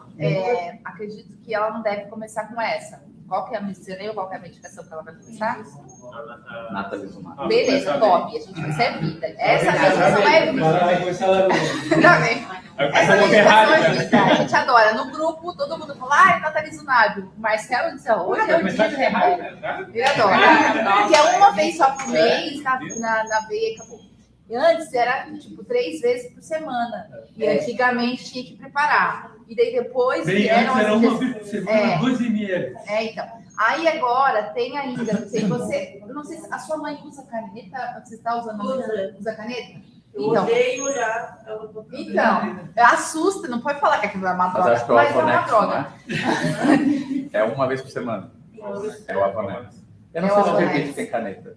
Mas o Avonex não é intramuscular? É, uma vez por semana. Mas não, é intramuscular aqui? Mas a caneta da colaboração. Ah, não, do lado? Não, deixa eu Pode ser do lado. É, porque aqui é subcutâneo. Na costura da calça, fazia O problema é quando ela tinha Acho que foi a única Só o medicação barulho que eu da tomei só foi o essa. barulho que dava já E é normal. Então. E E você agora ela sintoma, quer sintoma marcar na na hora. quer já marcar na receita atrás. Direita, esquerda, direita, esquerda. Depois você conversa com a sua médica, porque existem outras medicações mais modernas. Mas, doutor, que olha. um pouquinho daquele É o do cara médico não que é especialista em neurologia, mas não em esclerose. Olha, Exatamente. essa discussão, né, sobre remédios mais modernos. Às vezes o remédio antigo é o melhor que tem para o paciente. Quanto tempo já está sem...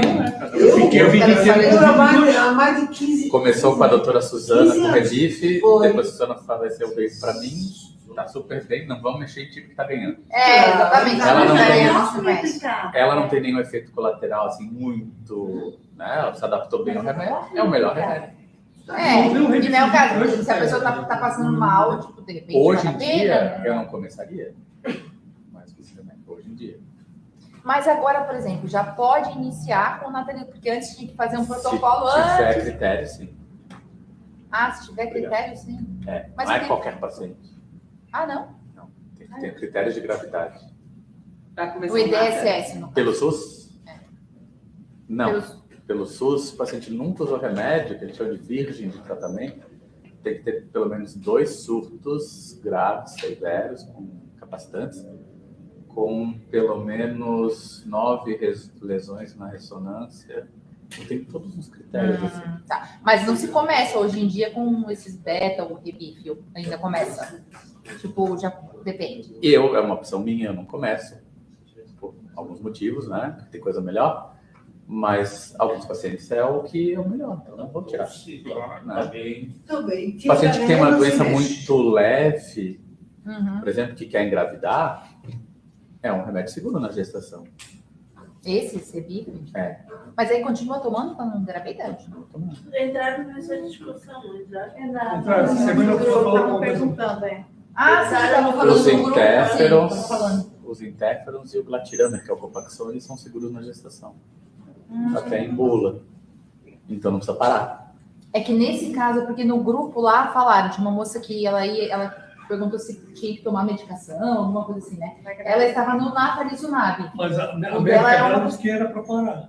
Aí nesse caso, o É, dela que era precisa. natalizumab e aí para. Daí tem que conversar com o médico que está prescrevendo. O meu parou. Tem evidências mais recentes que falam que pode usar até 32 semanas de gestação e depois com 32 parar.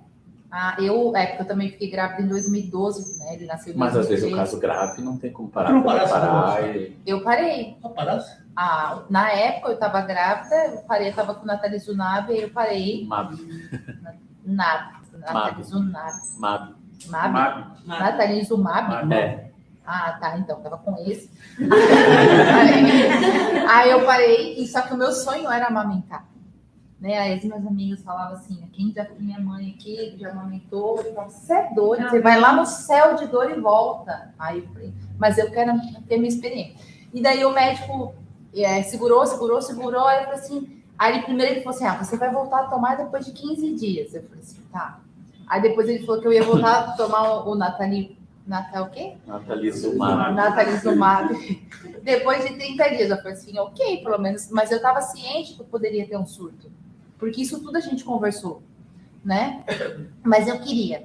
E ele falou assim, por sua conta e risco.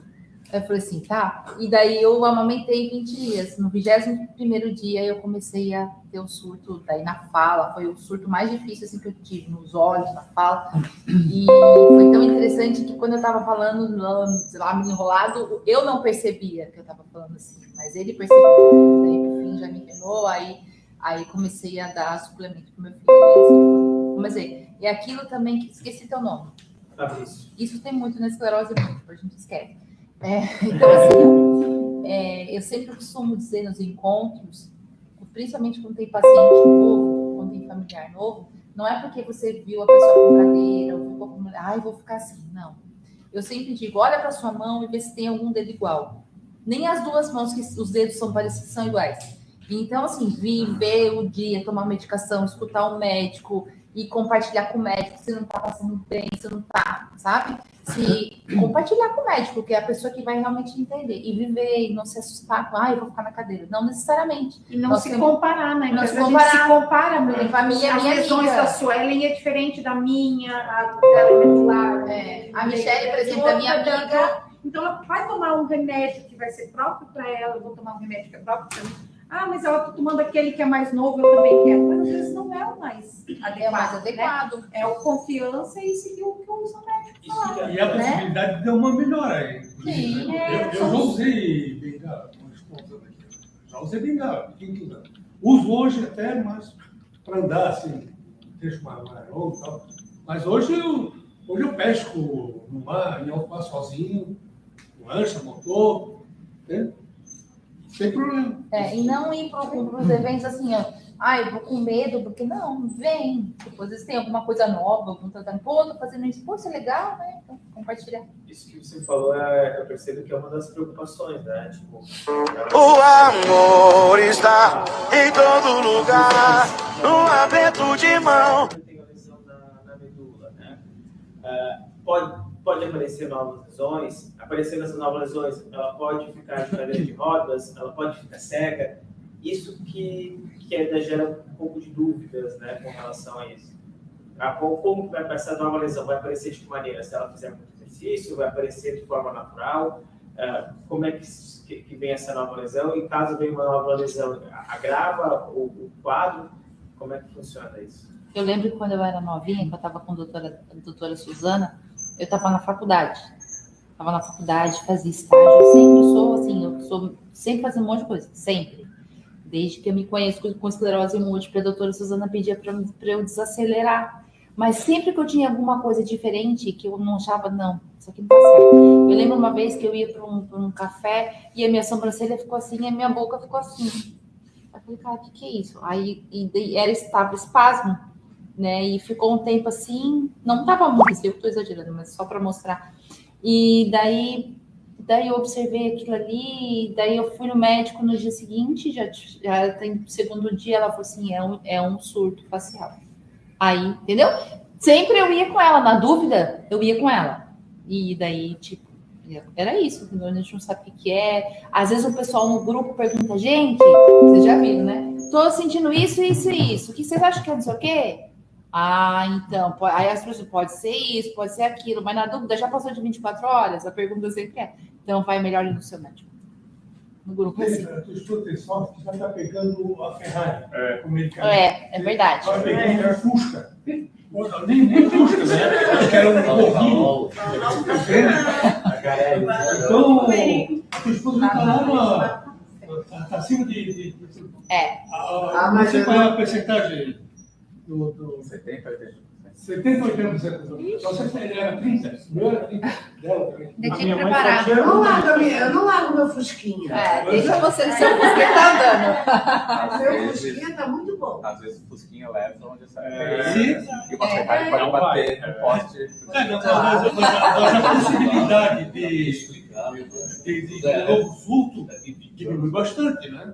Pelo menos, teoricamente, assim, na média. A Sueli, a gente conheceu a Sueli andando, correndo. Hoje... Eu corro também, mas eu corro de carro. Só de carro. Lembrando Só de carro. Quando a gente fala 20% a 30%, no caso do Rebis, ou 70% a 80%, é na média da população estudada. Pode ser que, no teu caso, é 100%.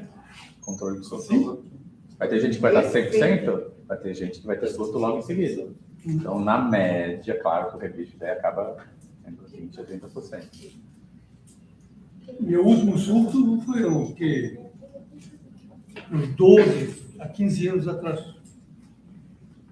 No mínimo 10. Na época da minha mãe só tinha uma medicação, foi a primeira que teve. Ela ficou uns 10 anos usando esse aí, aí depois foi para o Compaxone. Aí em necrosou 1993, só tinha mais o que fazer. Mas logo em seguida veio o Rebis. Rebis. O Avonex, não lembro. Não, Rebis. Só tem Rebis. Doutor, depois de 60 anos, a gente para de tomar a medicação? É aquela coisa que eu falei que é controversa ainda, muito discutido entre os especialistas. Alguns também, não é todo paciente que depois você senta, todo mundo vamos tirar aqui. Não, cada paciente é um paciente. Pacientes que tiveram doenças muito graves no início, muita lesão, eu não pararia. Agora, doenças leves, com pouca lesão, com anos sem surto, sem atividade de doença, alguns eu paro. Então é caso a caso. Mas não é uma coisa ainda que tem bater um martelo entre os especialistas. O Ricardo, por exemplo, não para. O outro neurologista. Não para? Ele não para. Eu parei, tá? Porque, lógico, de acordo com... Até onde a gente tenha as informações disponíveis, que sabe daqui a medicina vai evoluindo, né? Daqui a 2, 5 anos, a gente sabe, esse grupo de pacientes aqui dá para tirar tranquilo. Eu parei porque eu já tinha uns 10 anos sem surto, né, sem atividade, né, ressonância, e porque eu comecei a fazer imunoterapia. Não, eu fiz quimioterapia, comecei a fazer quimioterapia. Depois, como eu fui fazer imunoterapia, meio que chocava com o sistema imunológico. Então, era para levantar o sistema imunológico e a esclerose múltipla já tem o sistema imunológico levantado, né? Eu achei que deveria parar.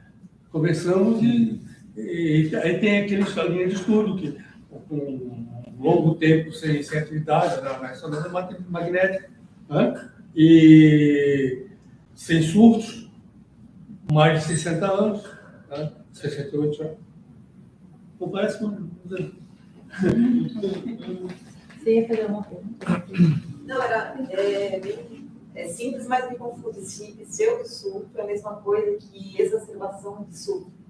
E qual é a causa da exacerbação de surto? Exacerbação de surto seria... Acho que foi uma tradução do inglês que alguém fez ali, mas a gente não usa... Eu já ouvi falar, exacerbação. É um surto. Exacerbação de surto é um surto. É um surto? É um surto. E a fadiga causa a exacerbação, é isso? Não. Não? Ah, então eu entendi errado. Então, acho que foi o que aconteceu. Aquela vez que eu fiquei internada no final do ano, acho que deve ter sido isso. Não foi no final do ano, foi até que a gente teve um evento depois, eu tinha recém saído da internação, em que estava muito calor naquela época do verão, estava muito calor, daqueles picos de calor. O Vitor falou para mim, Suelen, olha só, toma cuidado que tá para vir uma onda de calor, reforça os seus alongamentos por conta da minha espasticidade, que ele já sabe que eu sofro muito. Aí eu falei assim, tá bom. E daí eu vi que começou o calor, era sexta-feira, comecei, e aí meu corpo parece que assim, ó, é muito interessante que eu entendi isso. Espero que eu não tenha entendido errado. Tipo assim, como os nossos neurônios, eles já não andam normais, assim, era muito calor, e o meu corpo não conseguiu processar o calor.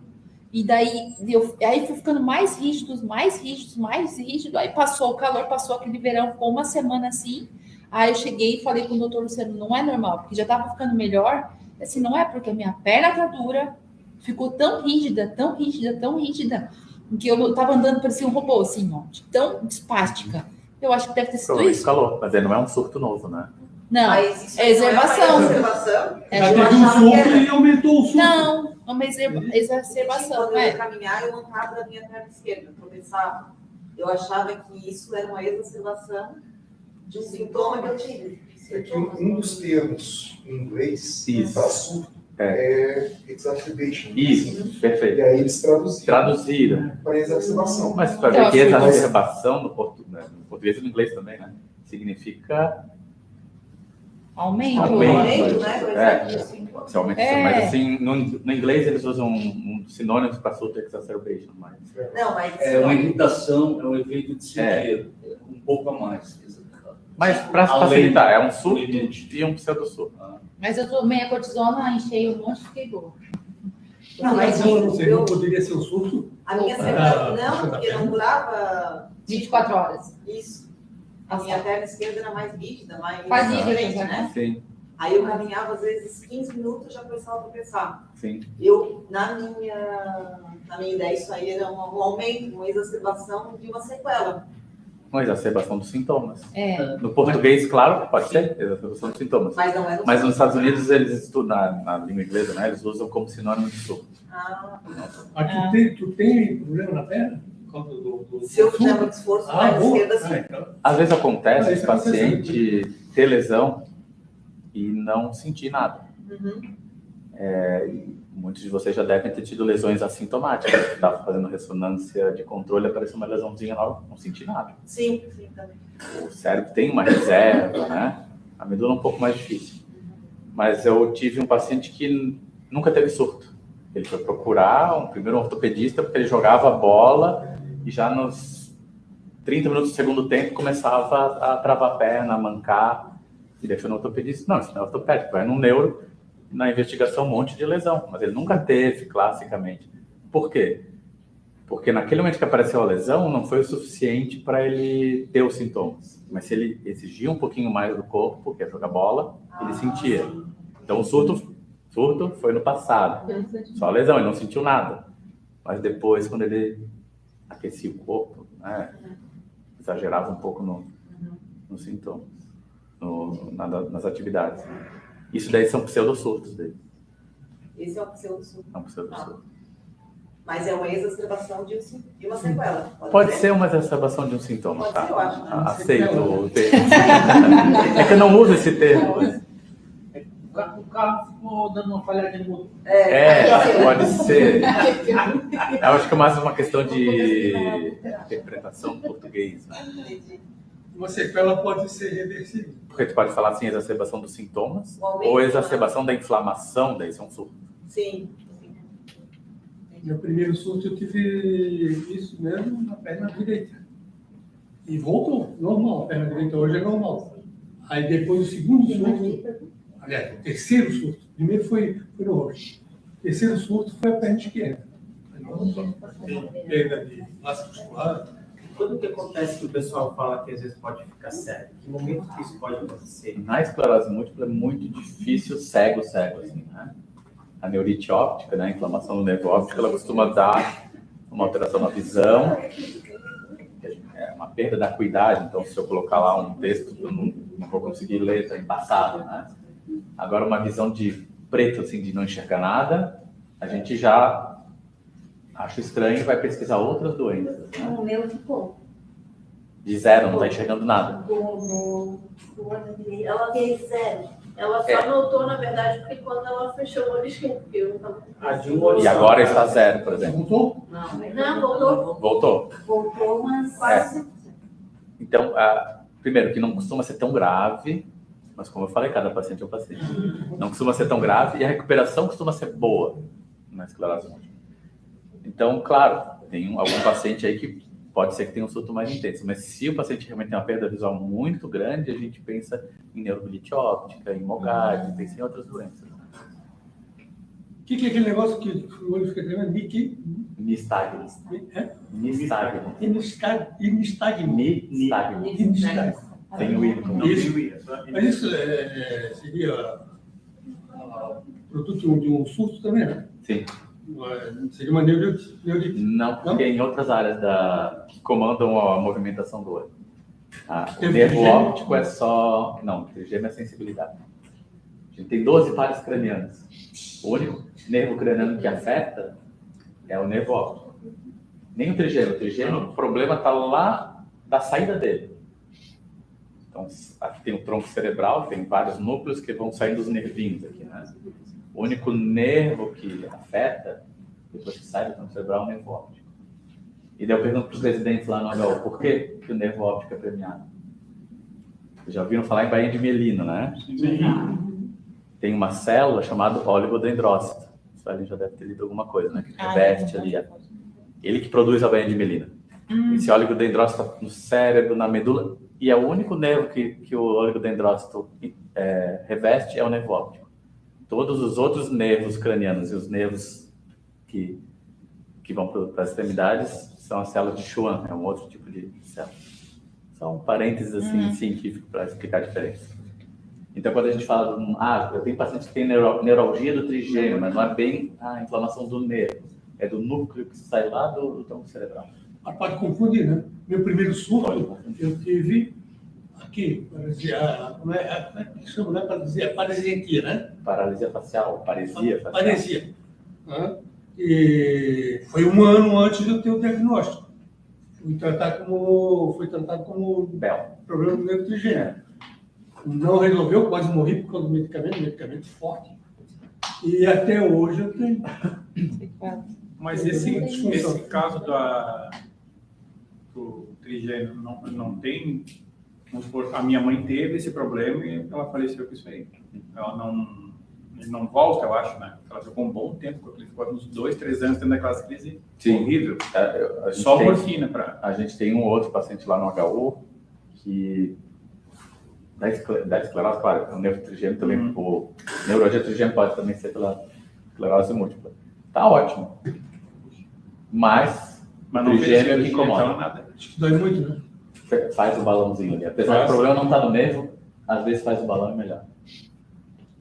Eu tenho medo dessa parte. Mas pode acontecer, só que não é no nervo. Não é. Tem perguntas aqui. Já vou perguntar as duas, Adalto. Como melhorar o desempenho sexual na esclerose múltipla? Tá. E se pode beber paciente de esclerose múltipla? Que é uma coisa da parte sexual que às vezes a gente não pergunta e o paciente também não fala. Tem vergonha de falar. Então é bom perguntar assim, quando o paciente tem liberdade para falar, é o médico, né? Como a Suelen falou, não pode guardar segredos, né? E da mesma maneira que a esclerose múltipla pode dar um surto medular, né? Uma lesão na medula e dar incontinência urinária, alguma alteração intestinal, também pode afetar os nervos que vão exatamente para a ereção ou nervar a vagina, né? Então tem alguns tratamentos dependendo do que está acontecendo.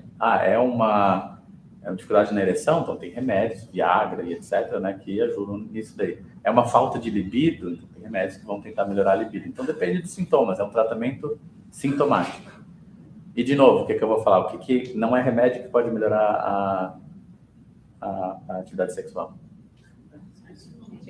Atividade física, exatamente. E a outra pergunta era? Da bebida. Da bebida. Eu falo para os meus pacientes que pode. Mas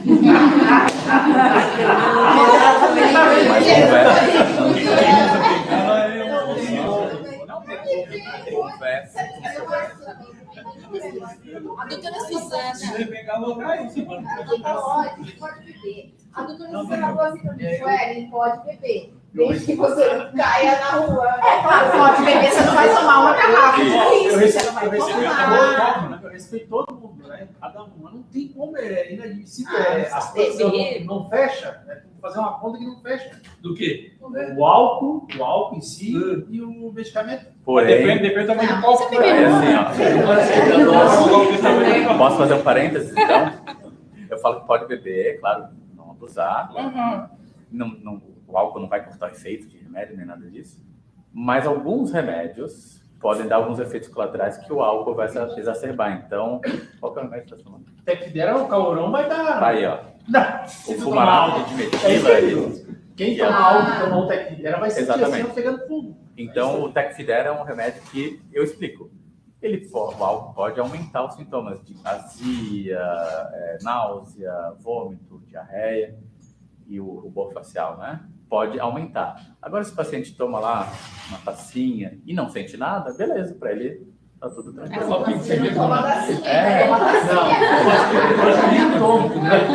Ótimo, continue assim. Se você adapta, não tomar, tranquilo. Mas conversem com os médicos de vocês, por favor, tá? Por isso que o Cláudio é médico, viu? Aqui o cara certo. Tá explicado agora. Eu deixei o cara certo.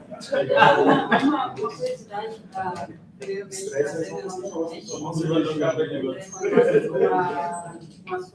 deve estar sendo voluntária, né? De alguma forma acreditar, né? Eu até sou personal de uma paciente sua, da Leda. Né? Leda. Então, até uma curiosidade minha. Que não tem esclerose. E não tem, até tirar uma dúvida, curiosidade minha, até conhecimento de todos, né? Eu atendo ela e ela tem neuromielite, né? A senhora acabou de falar. como que é feito um diagnóstico final, digamos, como são doenças, digamos, muito parecidas, muito semelhantes, sintomas, né? Como que é feito um sintoma, até talvez conhecimento de alguns, que falam, será que tem isso, será que tem aquilo, ou porque são sintomas bem semelhantes, né? Sim. Eu lido com ela já há 6, 8 anos, e ela tem achado Foi uma das minhas primeiras pacientes com isso. Então, antes de todo mundo chegar, tinha algumas pessoas que estavam conversando sobre a neuromielite. Se a gente for voltar, antigamente, se pensava que a neuromielite era uma forma mais grave de esclerose múltipla. Uma forma mais grave de esclerose múltipla. E que a gente usava o remédio, eu não peguei essa fase, né? A gente usava os remédios para esclerose múltipla, às vezes o paciente podia piorar. Daí, posso estar enganado, não sei se foi em 2006, 2008, 2009, por aí, 2000 e alguma coisa, se descobriu que nesses pacientes que faziam principalmente neurite óptica, geralmente mais grave, mielite longa, extensa, mais grave que na esclerose múltipla clássica, se tinha um anticorpo. Esse anticorpo ele vai lá numa região que a gente chama de apaporina 4, não vou entrar em detalhes, mas liga, faz uma destruição da bainha de mielina, entre outras coisas, né? Os neurônios também. Então, esse exame se tornou um marcador dessa doença.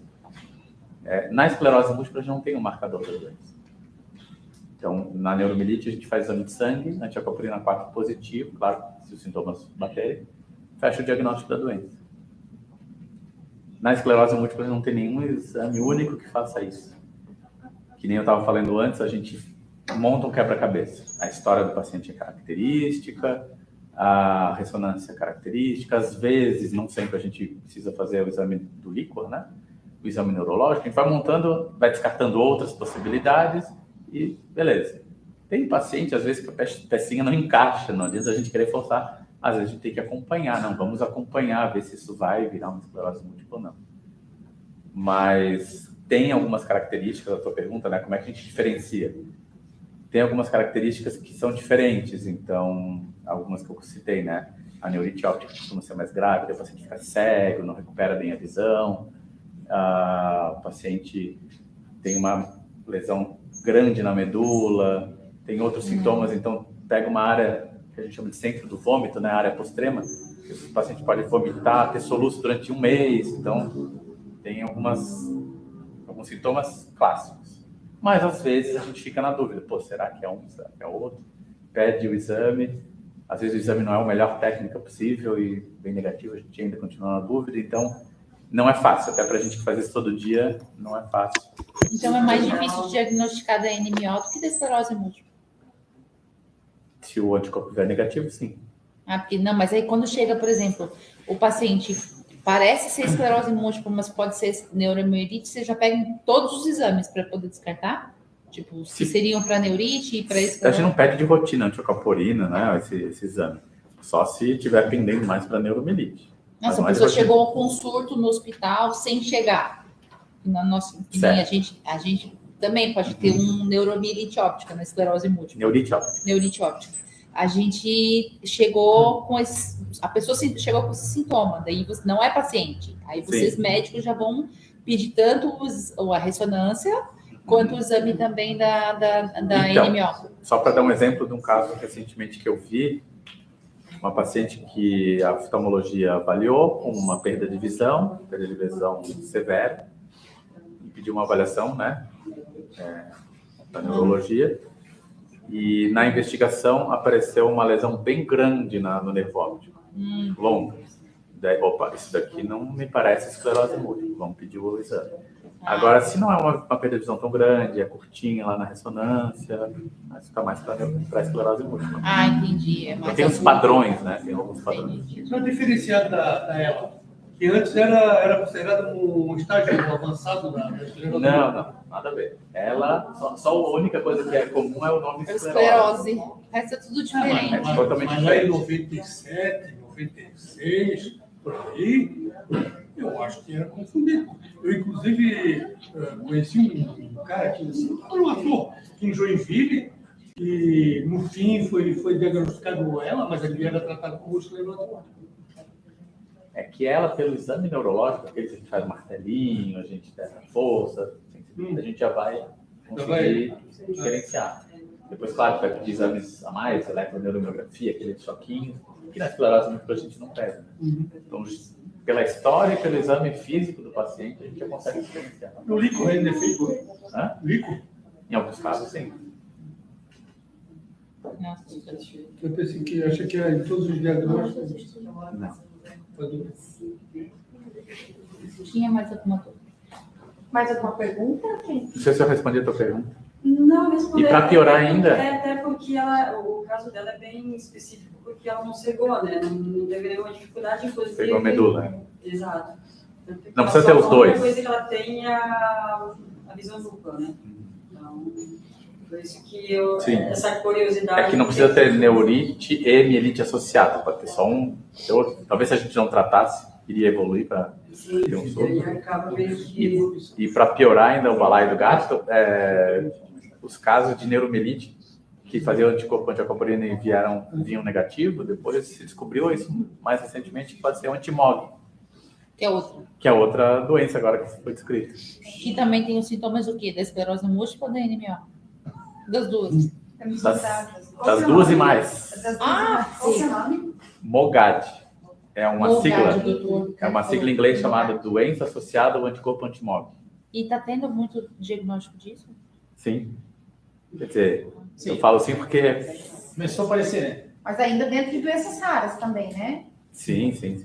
Eu tenho viés porque as pessoas me procuram por isso, então...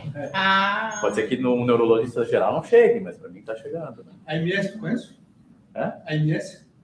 A MS é a atrofia musculoespinhal, sim. Atrofia muscular assim, sistemática, né? Ah, tá, não. Daí é... A MS. Daí não é neurológico. É? Então é atrofia muscular espinhal. Não. É a AMI. Tem S? Tem o S? Não. Em inglês tem o S assim ali. Não, é a IMS. Tem um sobrinho que morreu há 6 anos atrás, o doutor Luciano estava aqui, eu perguntei para ele. Ele disse, olha, 3 anos. Então deve ter mais 3 anos de... São variantes da ELA. Não sei, eu sei que é nova, não é muito conhecida, né? Bom, são poucos. Pós-pandemia, pós-Covid, estudos, o que se avançou em termos, né, de correlação, efeitos, sequelas e ligação, né, digamos, efeito da Covid com relação a questões neurológicas, e também especificamente no caso da esclerose. Né? Por exemplo, existem já alguns estudos, porque a OMS já tem levantado algumas questões, né, de alguns segmentos, né, da área investigatória e científica, com relação agora a, interligações, correlações, né, de anterior, pacientes anterior, depois Covid, e Covid pós, com relação também às doenças. Então, quais são hoje, do seu conhecimento, digamos, o que se está estabelecendo em termos de estudos de avanço? A gente sabe que, como o paciente tem um problema no sistema imunológico, e não é um problema que o sistema imunológico está para cima ou está para baixo, está funcionando muito ou não, mas ele está funcionando de forma não normal. Então, às vezes, um estímulo, às vezes é suficiente para desencadear o início de uma doença. Então, provavelmente já era um paciente que tinha uma tendência a ter uma doença autoimune, ou já tinha talvez alguma lesão que ele não sentiu nada. Serviu como gatilho. Serviu como gatilho. Então, a gente sabe que isso não só no Covid, outros vírus às vezes servem como gatilho. Porque está se observando, em termos do mundo todo, a ascensão de algumas doenças que até então, antes da pandemia, não haviam aquela intensificação de registros.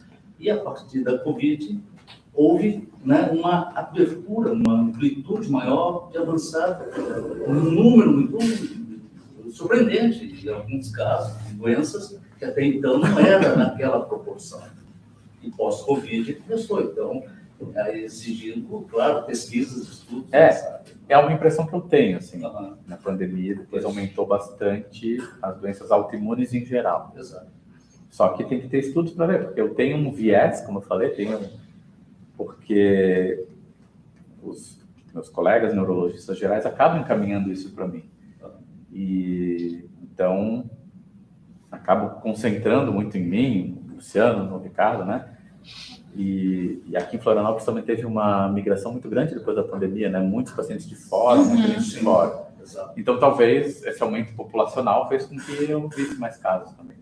É uma impressão minha, estou vendo mais casos. Agora, qual a causa? Se tem a ver com Covid, tem a ver com o pessoal vindo para cá? Mas isso, desculpa, eu não entendi a pergunta. Isso é com relação à doença Covid ou à vacina? A doença Covid. Não necessariamente a vacina, não. Não necessariamente a vacina. A gente sabe que é raro, mas pode desencadear. Eu recomendo os pacientes tomarem vacina para Covid, mas em um ou outro pode ser que desencadeie a doença, né? Houve casos aí de, inclusive, alguns países, principalmente da Europa, que cancelaram, né, proibiram a AstraZeneca, mas um caso específico assim, e também de lotes. Quer dizer, então, houve casos no Reino Unido, na França, Suíça, Suécia, Noruega, alguns países tiveram essa distribuição e comercialização bem claro, está fazendo. Né? Isso foi bem propagado agora no início do ano, 4, 5 meses atrás. A gente acompanhou, até teve questões na Argentina também, e havia um debate interno na Argentina sobre usar ou não a AstraZeneca, dar continuidade. Né? Aqui no Brasil, eu acho que até eu, inclusive, parece uma das primeiras houve um paciente. Depois houve a Pfizer, etc., as outras doses. Mas é isso, a questão que fica também essa outra questão que os estudos agora começam a estar voltados, porque a gente tem que acompanhar. Porque a partir daí também vão surgir medicamentos, né, orientações, etc. Né? Então, acho que é importante a gente estar sempre ligado. Né? Uma das coisas que eu acho que veio a somar, né, toda essa resposta, os estudos, esse mini computador que a gente tem na mão. Faz uma reportagem, coloca já como pergunta o que você acha sobre isso, sobre aquilo e tal. E já vem as respostas, já vem acontecendo, e ali já se cria todo um debate. É muito rápido. A coisa Doutor, sobre vacina, a dengue pode se tomar? Bom, eu ia fazer essa pergunta. Depende do que o paciente está tomando. Se o paciente não está tomando nada, não, mas o portador de esclerose múltipla. Portador de esclerose múltipla tratado ou não tratado? Não tratado. Não tratado? No meu caso. Pode tomar. E tratado não pode. Mas está fazendo quimioterapia também, né? Estou fazendo quimioterapia. Porque com o seu oncologista, deixa eu mandar essa mensagem aqui. E da herpes? Do hospital. Do herpes zoster? Herpes zoster. Então, bom, vamos voltar um pouquinho então. Depende de cada tratamento, né? Então, tratamentos com interferons ou glatiramer, não teria problema usar vacinas com vírus inativado ou vírus vivo atenuado, que da dengue é vivo atenuado. Isso que eu queria saber. Pacientes estão usando imunossupressores, e eu fiz uma revisão até para um congresso lá em Porto Alegre sobre a vacinação, né? E eles já consideram o fumarato de dimetila para cima como imunossupressor. Então, o fumarato depende também do número dos linfócitos, né? Mas a maioria dos remédios que não sejam interferon glatiramer, tu não poderia usar vacinas com vírus vivo atenuado, que é a dengue, febre amarela. Tem a antiga vacina do herpes zoster, que é a Zostavax, mas agora tem uma nova que é vírus inativado, essa poderia tomar. Mas mesmo quem já teve zoster tem que tomar? Quem já teve zoster, uma boa pergunta, não lembro. Quem já teve? Tem que tomar 6 meses depois de ter eu acho que tem uma. Eu acho que tem uma orientação, porque para idoso eles recomendam, né? 6 meses depois de ter o ataque da. Eu estou esperando. Que eu já tive zoster faz um tempão. E eu pensei que uma vez com zoster, nunca mais com zoster. Pode ter de novo? Ai, gente, ninguém merece. A companheira Sério? fica lá no nervo, Mas cada pessoa. Cada medicamento tem uma particularidade. Então, por exemplo, o ocrelizumab, ele diminui o efeito da vacina. Então, se o paciente está usando o ocrelizumab, teria que esperar para a vacina ter um pouquinho mais efeito e ainda assim talvez faça menos efeito. É que eu estou tomando o Ciponimod. Ciponimod. Tá. E daí eu vou perguntar para o meu médico também, ele até falou, mas eu falei, cara, eu não acredito que eu vou ter que tomar essa vacina. Será que eu posso ter? Eu fiquei com medo, sabe? Vou falar com ele. Mas ele chegou a falar de tomar as Zoster, essa daí, outra. A Shingrix. Não sei, ver. E falou para tomar da gripe, falou para tomar essas coisas. Isso. Mas dengue não. Dengue não deixou. Essa da gripe aí pode. Dengue não deixou.